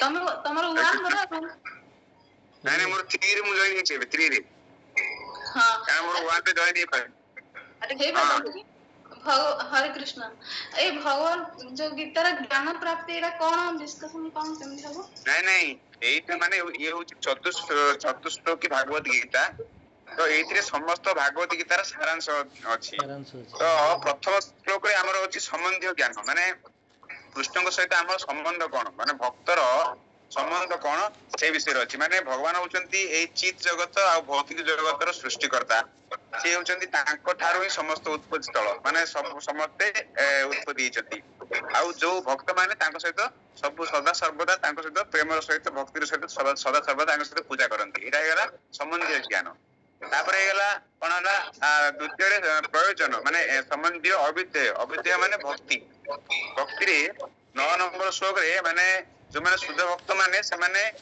सबु माने भौतिक जगत को पूरा माने डिटैचमेंट हेकी सब भूली जाई की से माने भगवान थारे ही मन को केंद्रित करंती सेरा होची संबंधी ज्ञान माने भक्ति ज्ञान जोडा की ये अविद्य तार प्रयोजन माने फलाफल कोन फलाफल माने एटा 10 और 11 होची फलाफलटा माने तेसाम सतत युक्तानाम भजताम प्रतिकृति पूर्वकम माने भगवान सहित श्रद्धा और भक्तिर सहित पूजा कले हमको कोन हबो भगवान को पाखु हमें जाय परिबा गोलोक धाम में जाय परिबा हां तापरे एरा होची तेसाम एरा होची भगवान को ए सब भगवान को अनुकंपा रु ही माने मिले भगवान के एवं गुरु को अनुकंपा रु दया रु हमको ए फल प्राप्ति हेतै हरे कृष्ण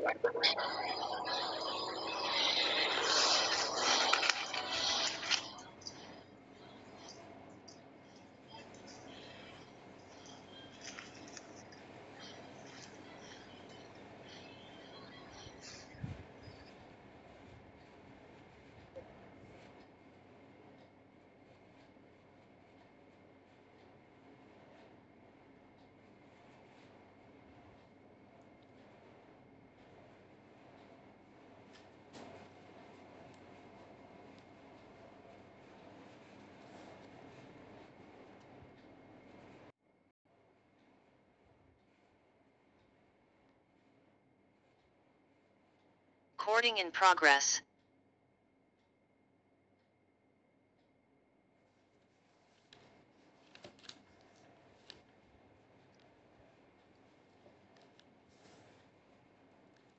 जय श्री प्रभुपाद की जय। जय जय।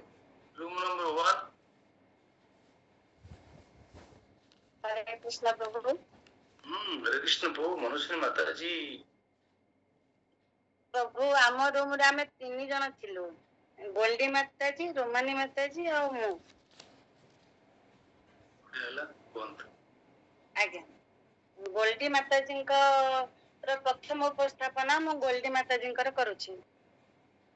भगवत गीता रो से ज्ञान प्राप्त हेले भगवान जीवात्मा परमात्मा मनुष्य हेले जीवात्मा हेले परमात्मा कर अंश।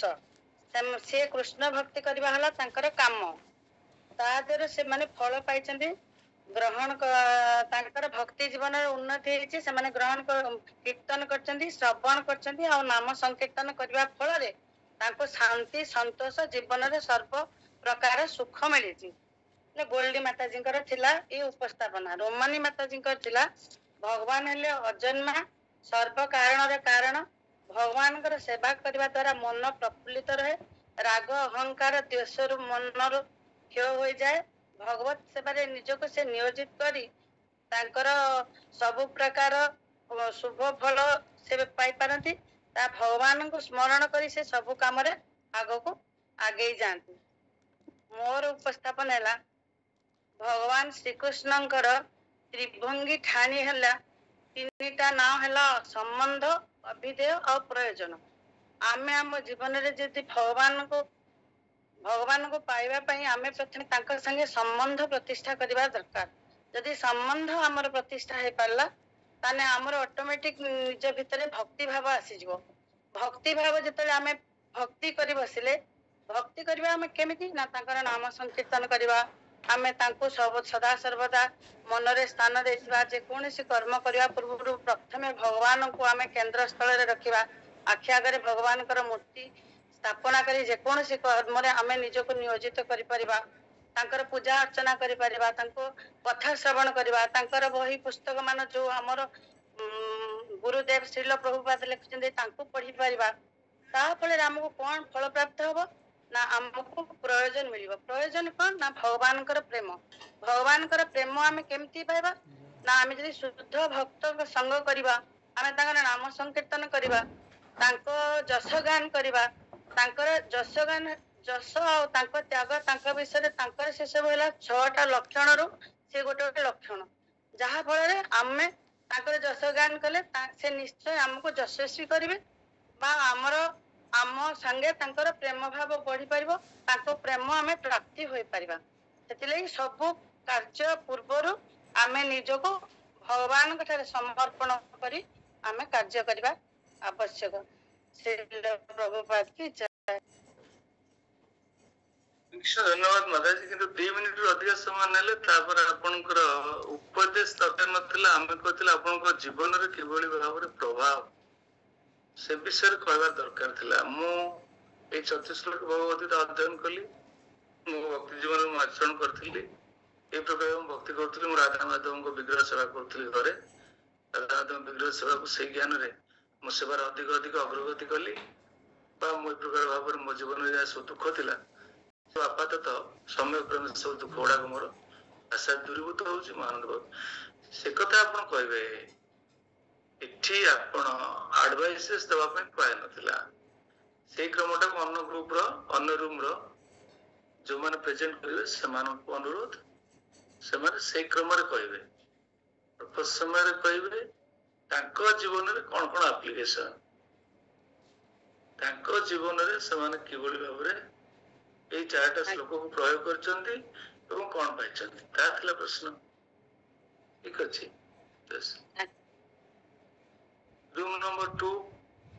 आज्ञा प्रभु। हरे कृष्ण।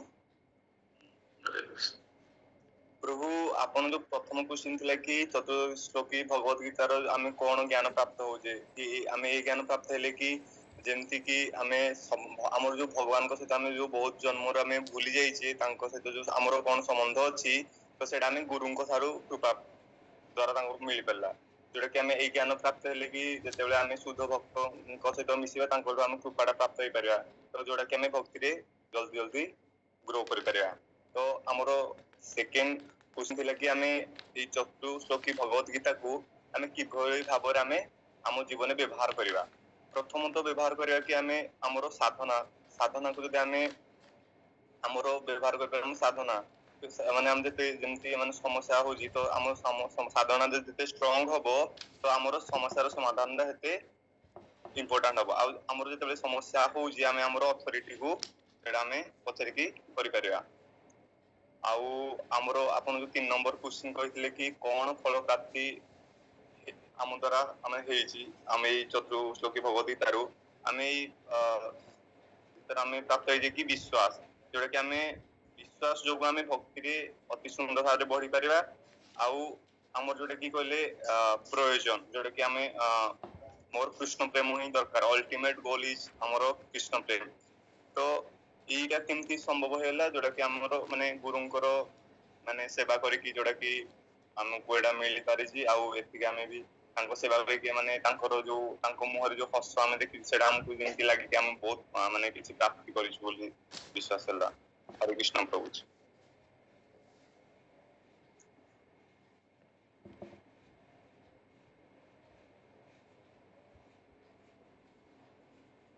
ପ୍ରଭୁ ଆପଣ ଅନମ୍ୟୁଟ କର। ହଁ ଧନ୍ୟବାଦ ପ୍ରଭୁ। କିନ୍ତୁ କଥା ଥିଲା, ପ୍ରଶ୍ନ କଣ ଥିଲା, ଆମେ ମାନେ କଣ, ଆପଣଙ୍କ ଜୀବନରେ କଣ ପ୍ରଭାବ ପଡିଲା, ଆପଣ କଣ ଅନୁଭବ କଲେ, ଆମେ କରିପାରିବା ଏମିତି ସବୁ ପ୍ରାପ୍ତ ହେଲେ, ଏସବୁ କଥା ତ କହିବା ଦରକାର ହିଁ ନାହିଁ। ଆପଣଙ୍କୁ ଏକ୍ଜାକ୍ଟଲି ପଚରା ଯାଉଛି ଏଇ ଚତୁଃଶ୍ଲୋକୀ ଭଗବତ ଗୀତା କିଭଳି ଭାବରେ ଆପଣ ଜ୍ଞାନ ସଂଗ୍ରହ କରି ଜୀବନରେ ପ୍ରୟୋଗ କରିଛନ୍ତି, କଣ ଫଳ ପାଇଛନ୍ତି। ମୁଁ ଅଧ୍ୟୟନ କଲା ପରେ ମୋର ଭକ୍ତି ଭାବନାରେ ଅଧିକ ଦୃଢୀଭୂତ ହେଲି, ସମ୍ବନ୍ଧ ଜ୍ଞାନ ଜାଣିଲି। ଗୁରୁଦେବଙ୍କ ମାଧ୍ୟମରେ ମୁଁ ସମ୍ବନ୍ଧ ଜ୍ଞାନ ବିଷୟରେ ସମ୍ପୂର୍ଣ୍ଣ ସୂଚନା ପ୍ରାପ୍ତ କଲି। ତାପରେ ମୁଁ ସେ ଜ୍ଞାନ ମତେ ଅଧିକ ପ୍ରୋତ୍ସାହନ ପ୍ରଦାନ କଲା, ମୋର ବିଶ୍ୱାସ ଦୃଢୀଭୂତ ହେଲା। ଭଗବାନଙ୍କ ସେବାକୁ ମୁଁ ଗ୍ରହଣ କଲି, ତାପରେ ଭକ୍ତି କଲି, ବିଗ୍ରହ ପ୍ରତିଷ୍ଠା କଲି। ଆଗରୁ ସେମିତି କରୁଥିଲି, ଭଗବାନଙ୍କୁ ପ୍ରତିଷ୍ଠା କଲି, ଘରେ ଫଟୋ ରଖିଲି, ପୂଜା କଲି, ଫୁଲ ଦେଲି, ପ୍ରତିଦିନ ପ୍ରଣାମ କଲି। ତାପରେ ୟାକୁ କୁହାଯିବ ନା ଆପଣଙ୍କ ଫିଲୋସଫିକାଲ ଷ୍ଟେଟମେଣ୍ଟସ କହିବେ, ବାରମ୍ବାର କହୁଛି, ଆପ୍ଲିକେସନ କହୁଛି, ପ୍ରଭୁ ଆଉଥରେ କହିବୁ। ଆଦେ ନାହିଁ, ଆଦେ not allowed. Room number 3। Hare Krishna ପ୍ରଭୁଜୀ, ଧନ୍ୟବାଦ ପ୍ରଣାମ। ପ୍ରଭୁଜୀ ପ୍ରଭୁଜୀ ମୁଁ ମାନେ ଯେତେବେଳେ ମୁଁ ପ୍ରଥମେ ଏଇ ଆସୋସିଏସନ ରେ ମୁଁ 2 ବର୍ଷ ହେଇଗଲା ମୁଁ ଜଏନ କଲି। ଆଉ ମତେ ମାନେ ଭାଗବତ ଗୀତା ପଢି ମାନେ ଯାହା କିଛି ମୁଁ ଜ୍ଞାନ ଅର୍ଜନ କଲି, ମାନେ ମାନେ ମୁଁ କମ ସେ କମ ଏତିକି ତ ଜାଣିପାରିଲି ମୁଁ ହଉଛି ଭଗବାନଙ୍କର ଅଂଶ ଏବଂ ମୁଁ ଭଗବାନଙ୍କର ସେବା କରିବା ହିଁ ମୋର ପରମ ଧର୍ମ। ତେଣୁ ଏଇ କଥାକୁ ମୁଁ ନେଇ ମାନେ ମୋର ଶିକ୍ଷା ଗୁରୁଙ୍କର ଆଦେଶ ଅନୁସାରେ ମୁଁ ଫଟୋ ରଖିଛି ଏବଂ ମାନେ ମୋର ଆତ୍ମନିବେଦନ ପ୍ରଭୁ ମହାରାଜଙ୍କର ମୁଁ ସେଲ୍ଟର ନେଇଛି। ଆଉ ମୁଁ ଫଟୋ ରଖି ତାଙ୍କୁ ଗୁରୁ ମନ୍ତ୍ର ଏବଂ ମାନେ ପ୍ରତ୍ୟେକ ଦିନ ସକାଳୁ ଗୁରୁ ମନ୍ତ୍ର କରିକି କିଛି ପ୍ରସାଦ କରିକି ମୁଁ ଡ୍ୟୁଟି ଯାଏ ଏବଂ ଏଇଭଳି ଭାବରେ ମୁଁ ଭଗବାନଙ୍କ ସହିତ ସମ୍ବନ୍ଧ ସ୍ଥାପନ କରିଛି।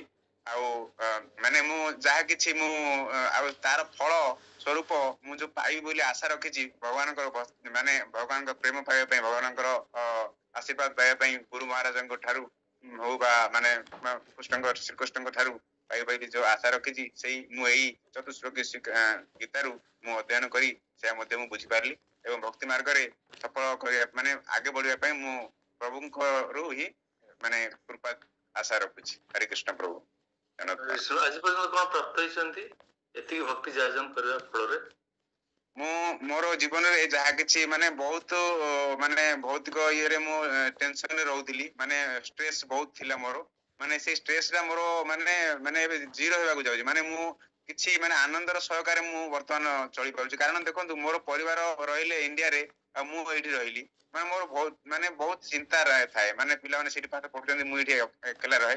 କିନ୍ତୁ ମୁଁ ମାନେ ଏଇଠି ମୁଁ ଭକ୍ତି ମାଧ୍ୟମରେ ରହିବା ଯୋଗୁଁ ମୁଁ ଏଇ ଜିନିଷଟା ମୁଁ ବହୁତ ମାନେ ମୁଁ ଫିଲ୍ କରୁଛି ପ୍ରଭୁ, ମାନେ ଷ୍ଟ୍ରେସ ଫ୍ରି କମ ସେ କମ ଏତିକି ତ ହେଇପାରୁଛି। ଆଉ ଷ୍ଟ୍ରେସ୍ ଫ୍ରି ହେଇଗଲା ମାନେ ହିଁ ଭକ୍ତି ମାର୍ଗରେ ଆମେ ଆଗକୁ ବଢି ପାରିବା। କାରଣ ଆମେ ଭୌତିକ ଚିନ୍ତାଧାରାରେ ସବୁବେଳେ ଇନଭଲ୍ଭ ରହିବା, ମାନେ ଆମର ମାଇଣ୍ଡ ଯଦି ଭୌତିକ ଚିନ୍ତାଧାରା ରହିବ, ଆମେ ଭଗବାନ ପ୍ରତି ଭକ୍ତି କେବେ ମଧ୍ୟ କରିପାରିବା ନାହିଁ। हरे कृष्ण प्रभु। जय सुदाम प्रभु की जय, अनिता माता जी की जय। ଆପଣ ଇଣ୍ଡିଆରେ ପ୍ରଭୁ ସେଠି ଭକ୍ତି ମାଧ୍ୟମରେ ସମ୍ପର୍କଟା ଆହୁରି ଅଧିକ ଅଧିକ ବୃଦ୍ଧି ହଉଛି। हरे कृष्ण प्रभु दंडवत प्रणाम। प्रकृତରେ प्रभु ଆମେ ଭକ୍ତି ମାର୍ଗରେ ଆସିକି ଏହି ଭାଗବତ ଜ୍ଞାନ ଅର୍ଜନ କରିକି ଆମେ ମାନେ ବହୁତ ଦୁଃଖିତର ସହିତ ଜୀବନ କାଟୁଥିଲୁ, କିନ୍ତୁ ଭଗବାନଙ୍କର ଆଶୀର୍ବାଦ ଯୋଗୁ ଆମେ ଆଜି ସେଇ ଦୁଃଖଟା ଆମର ଦୂର ହେବାକୁ ଯାଉଛି, ଆଉ ବହୁତ ଖୁସି ଆଉ ଆନନ୍ଦ ବି ଲାଗୁଛି।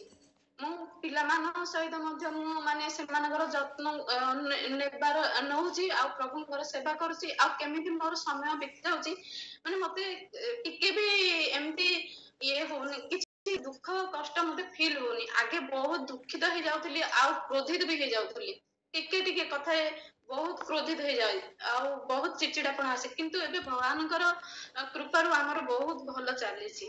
ହରେ କୃଷ୍ଣ ପ୍ରଭୁ। प्रभुपाद की जय, गौर प्रमानंदे। धन्यवाद। सुंदर एमए सुंदर भगवान को दिव्य कथा को सुंदर भाव प्रेजेंट कले। ए प्रकार प्रेजेंटेशन दरकार। भगवान को प्रेजेंटेशन फिलोसॉफिकल एडवाइजरी हवा दरकार नहीं। एडवाइस दबा पे तो बहुत टीचर इंडिया रे अछंती। अपन स्टूडेंट हिसाब रे निज जीवन रो एप्लीकेशन विषय रे कहबे जा बहुत सुंदर। तेणु आमे प्रसंग को ए जगह रे निश्चित भाव रे समाप्त करबा आ अर्जुन कर प्रयास आज पढ़ा जाई परिबो ना। नेक्स्ट क्लास रे अर्जुन कर प्रयास आ किछि कार किछि मत किछि प्रश्न के किछि रखि पारंती। 3 मिनिट समय रहला। जय सुशांत प्रभु की जय। हरे कृष्ण प्रभु दंडवत प्रणाम। ମୁଁ ପ୍ରଭୁ ଏଇ ମାର୍ଗରେ ଆସିବା ଆଗରୁ ମାନେ ଆକ୍ଚୁଆଲି ସବୁବେଳେ ଡାଇଭର୍ଟେଡ଼ ରହୁଲି, ଆଉ ମୋର କାମ ଗୁଡ଼ା ବି ସବୁ ଠିକ୍ ଠାକ୍ ହେଉନଥିଲା, କିନ୍ତୁ ଏଇ ମାର୍ଗରେ ଆସିବା ପରେ ମୁଁ ମୋର ଆକ୍ଚୁଆଲି ଯେଉଁ ପ୍ରଫେସନାଲ୍ ଯେଉଁ କାମ ଗୁଡ଼ା କରିବା କଥା ଠିକ୍ ଠିକ୍ କରିପାରୁଛି।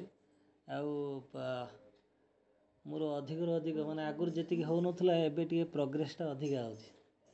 ଆଉ ମୁଁ ଖାଲି ଗୀତା ବହିଟା ରଖିଲି, କିନ୍ତୁ ତା ବିଷୟରେ କିଛି ଜାଣିନଥିଲି।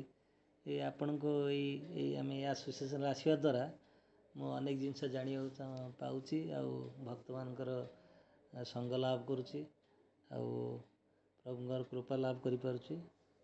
ବହୁତ ଭଲ ଲାଗୁଛି। ଆଉ भक्ति शास्त्री क्लास रे जो पाठ्यक्रम आपण मानक ऊपर केमती प्रभाव आणुची केतरे बुझी पाछन ना किछि किछि असुविधा होची ना बुझी होची पूरा क्लियरली बुझी जाउची। आपण तो माने बहुत सुंदर भाव व्याख्या करूछंती, प्रैक्टिकल एग्जांपल दउछंती, बहुत सुंदर। सेइथि में तो आमे जुड़ी ही रहउछु प्रभु। आ मो मझे मझे क्लास भी आपण सेटा सुनुची, रिकॉर्डिंग जा रखिची, सब ठीक ठाक चाली छी। प्रभु मोर उत्तर आसीबो मो भगवत किछि बुझी नाही। I have not understood anything about Bhagavad Gita. I'm honestly coach openly कहूची भगवत आज पर्यंत किसी बुझी पारली नाही। आज पर्यंत अध्ययन करी किसी किसी क्लासेस मु परिवेशन करलिनी, किंतु कंप्लीट एब्सोल्यूट अंडरस्टैंडिंग भगवत मु बुझी पर जानि पार नाही। मान जदी बुझी करी आनंद होचंदी बुझी पारचंदी, एटा हम बाय निश्चित गर्व प्रसंग। असले प्रभुपादଙ୍କର विशेष कृपा। तो मोर ए भीतर बहुत कंफ्यूजन हुए, बहुत अध्ययन कला पर भी किसी बुझा जाए पारंती नाही। ए भगवानଙ୍କର विज्ञान। तो भक्ति रे सेमती दृढ़ भाव रे भगवान बुझुचंती माने सुंदर भक्ति करूचंती। मोर भक्ति रे किछि गुण रहउची फलत एटा मो ऑनेस्टली शेयर करूची। अधिक अधिक पढ़ा दरकार, अधिक अधिक व्याकुलतार सहित। जेतेବେଳେ जन भगवत गीता जने अशिक्षित व्यक्ति, जने अशिक्षित वृद्ध व्यक्ति अशिक्षित व्यक्ति दाक्षिणात्यर भगवानଙ୍କର ମନ୍ଦିରରେ भगवत गीता को अध्ययन କରି କାନ୍ଦୁଥିଲେ, ଗୋବିନ୍ଦ क्रंदन କରୁ। महाप्रभुଙ୍କ दर्शन ହେଲା, महाप्रभु भगवान दर्शन କରିବାକୁ गले। से वृद्ध व्यक्तिଙ୍କର क्रंदन देखिକି महाप्रभु କହିଲେ, अरे तुम भगवत देखि क्रंदन कौन କରୁଛ? ନା ମୁଁ ଭଗବତ କିଛି ବୁଝିପାରୁନି, ମୁଁ ବାସ୍ତବରେ କିଛି ବୁଝିପାରୁନି, କିନ୍ତୁ ଶୁଣିଥିଲି ମୋର ଗୁରୁଦେବଙ୍କ ଠାରୁ, ସେ ମତେ କହିଥିଲେ ଆଉ ଭଗବତ ଗୀତା ପ୍ରତ୍ୟେକ ଦିନ ଓପନ କରିକି ଖୋଲିକି ବସ, ପଢିବା ପାଇଁ ଚେଷ୍ଟା କର। ଆଜ୍ଞା ରାଧାଗୋବିନ୍ଦ ଗୋସ୍ୱାମୀ ଗୁରୁଦେବ ମହାରାଜ ତେବେ କୌଣସି ଏଇ ଭଗବତ ଗୀତା ଭାଗବତମ ଅଧ୍ୟୟନ କରନ୍ତି, ହାତ ସହିତ ଏମିତି ଯିବେ, ପ୍ରତ୍ୟେକ ଶବ୍ଦ ସହିତ ତାଙ୍କ ହାତ ଏମିତି ଚାଲିଥିବ। ମୁଁ ସେଟା ଆଜି ପରୀକ୍ଷା କରୁଥିଲି ପଢିଲା ବେଳେ, ମୁଁ ସେଟା ପ୍ରୟୋଗ କଲି, ବହୁତ ସୁନ୍ଦର କଥା, ସେଟା ଜାଣିନଥିଲି। ପ୍ରତ୍ୟେକ ହାତ ସହିତ ପ୍ରତ୍ୟେକ ଶବ୍ଦ ଯିବ। ପଦ୍ମନାଭ ପ୍ରଭୁ ଯିଏ ଅଛନ୍ତି ଆମର ଡାଇରେକ୍ଟର ମାୟାପୁର ଇନଷ୍ଟିଚ୍ୟୁଟ ର, এই ବୈଦିକ ଏଇ ପାଠ୍ୟକ୍ରମର ଯେ ଡାଇରେକ୍ଟର ନିର୍ଦ୍ଦେଶକ ଆମ ଓଡିଶାର ଜଣେ ସ୍ୱନାମଧନ୍ୟ ଜଣେ ଭକ୍ତ, ଅତ୍ୟନ୍ତ ଏଇ ସବୁ ଶାସ୍ତ୍ର ବିଜ୍ଞାନରେ ବହୁତ ନିପୁଣ ସେ, ସେଥିପାଇଁ ତ ମାୟାପୁର ଇନଷ୍ଟିଚ୍ୟୁଟ ଡାଇରେକ୍ଟର ସେ ବି ପ୍ରଭୁ ବିଷୟ କଥା କହୁଥିଲେ। ତମେ ଶ୍ରଦ୍ଧାର ସହିତ ପଢିବା ଦରକାର। ଆପଣମାନେ କ୍ଲାସ କରୁଛନ୍ତି, ଦିଟା କାମ ସେପଟେ, ଦିଟା କାମ ଚାଲିଛି, କ୍ଲାସ ଚାଲିଛି, କେମିତି ହବ? ନିଜେ କୁହନ୍ତୁ ତ, କେମିତି ହବ? ଆପଣଙ୍କର ହେଇପାରିବନି, ଅସମ୍ଭବ, ହେଇପାରିବନି। ସେଥିପାଇଁ ମହାପ୍ରଭୁ ବହୁତ ଖୁସି ହେଲେ, ତାଙ୍କୁ ଆଲିଙ୍ଗନ କଲେ, କହିଲେ ତୁମେ ବାସ୍ତବରେ ଭଗବତ ଗୀତାକୁ ଠିକ ଭାବରେ ବୁଝିଛ।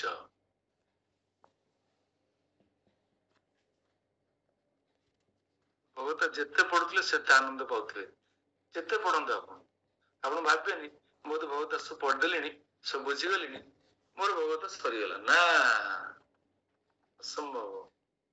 ପ୍ରତ୍ୟେକ ମୁହୂର୍ତ୍ତରେ ଦିବ୍ୟ ଦିବ୍ୟ ଆନନ୍ଦ ପାଉଥିବେ, ଦିବ୍ୟ ଆନନ୍ଦ ହଉଥିବେ। ଆପଣ ଦେଖିବେ, ମୁଁ ଏଇ କ୍ଲାସଟାକୁ ଆଉ କିଛି ଦିନ ପରେ ପଢେଇବି, ଭିନ୍ନ ଭାବରେ ପଢେଇବି, ଏକଥା ଆଉ ନଥିବେ। ହଁ, ସେଟା କେମିତି ହଉଛି ଆପଣ ବିଚାର କରୁନାହାନ୍ତି। ଜଣଙ୍କର ତ ଗୋଟେ ପ୍ରକାର ଅଣ୍ଡରଷ୍ଟାଣ୍ଡିଂ, ଚେଞ୍ଜ ପୁଣି କେମିତି ହେଲା? ସବୁ କ୍ଲାସ ଅଲଗା ଅଲଗା ଲାଗେ, ସେଇଟା କେମିତି ହଉଛି ଆପଣ ବିଚାର କରନ୍ତୁ। ମୁଁ ତାକୁ ସ୍ମରଣ ରଖିନି, ମନେ ବି ନାହିଁ। ମୁଁ ଯେତିକି ଅଧ୍ୟୟନ କଲି ଆପଣମାନଙ୍କୁ ପ୍ରେରଣ କଲି, କିନ୍ତୁ ଆକୁ ଆଉ କିଛି ଦିନ ପରେ ପଢିବେ, ସିଏ ଭିନ୍ନ ସବଷ୍ଟାନ୍ସ ବା କଣ୍ଟେଣ୍ଟ ସେୟା ରହିବ, କିନ୍ତୁ ଭିନ୍ନ ପ୍ରକାର ଭାବରେ ଆପଣ ତାକୁ ବୁଝିବେ।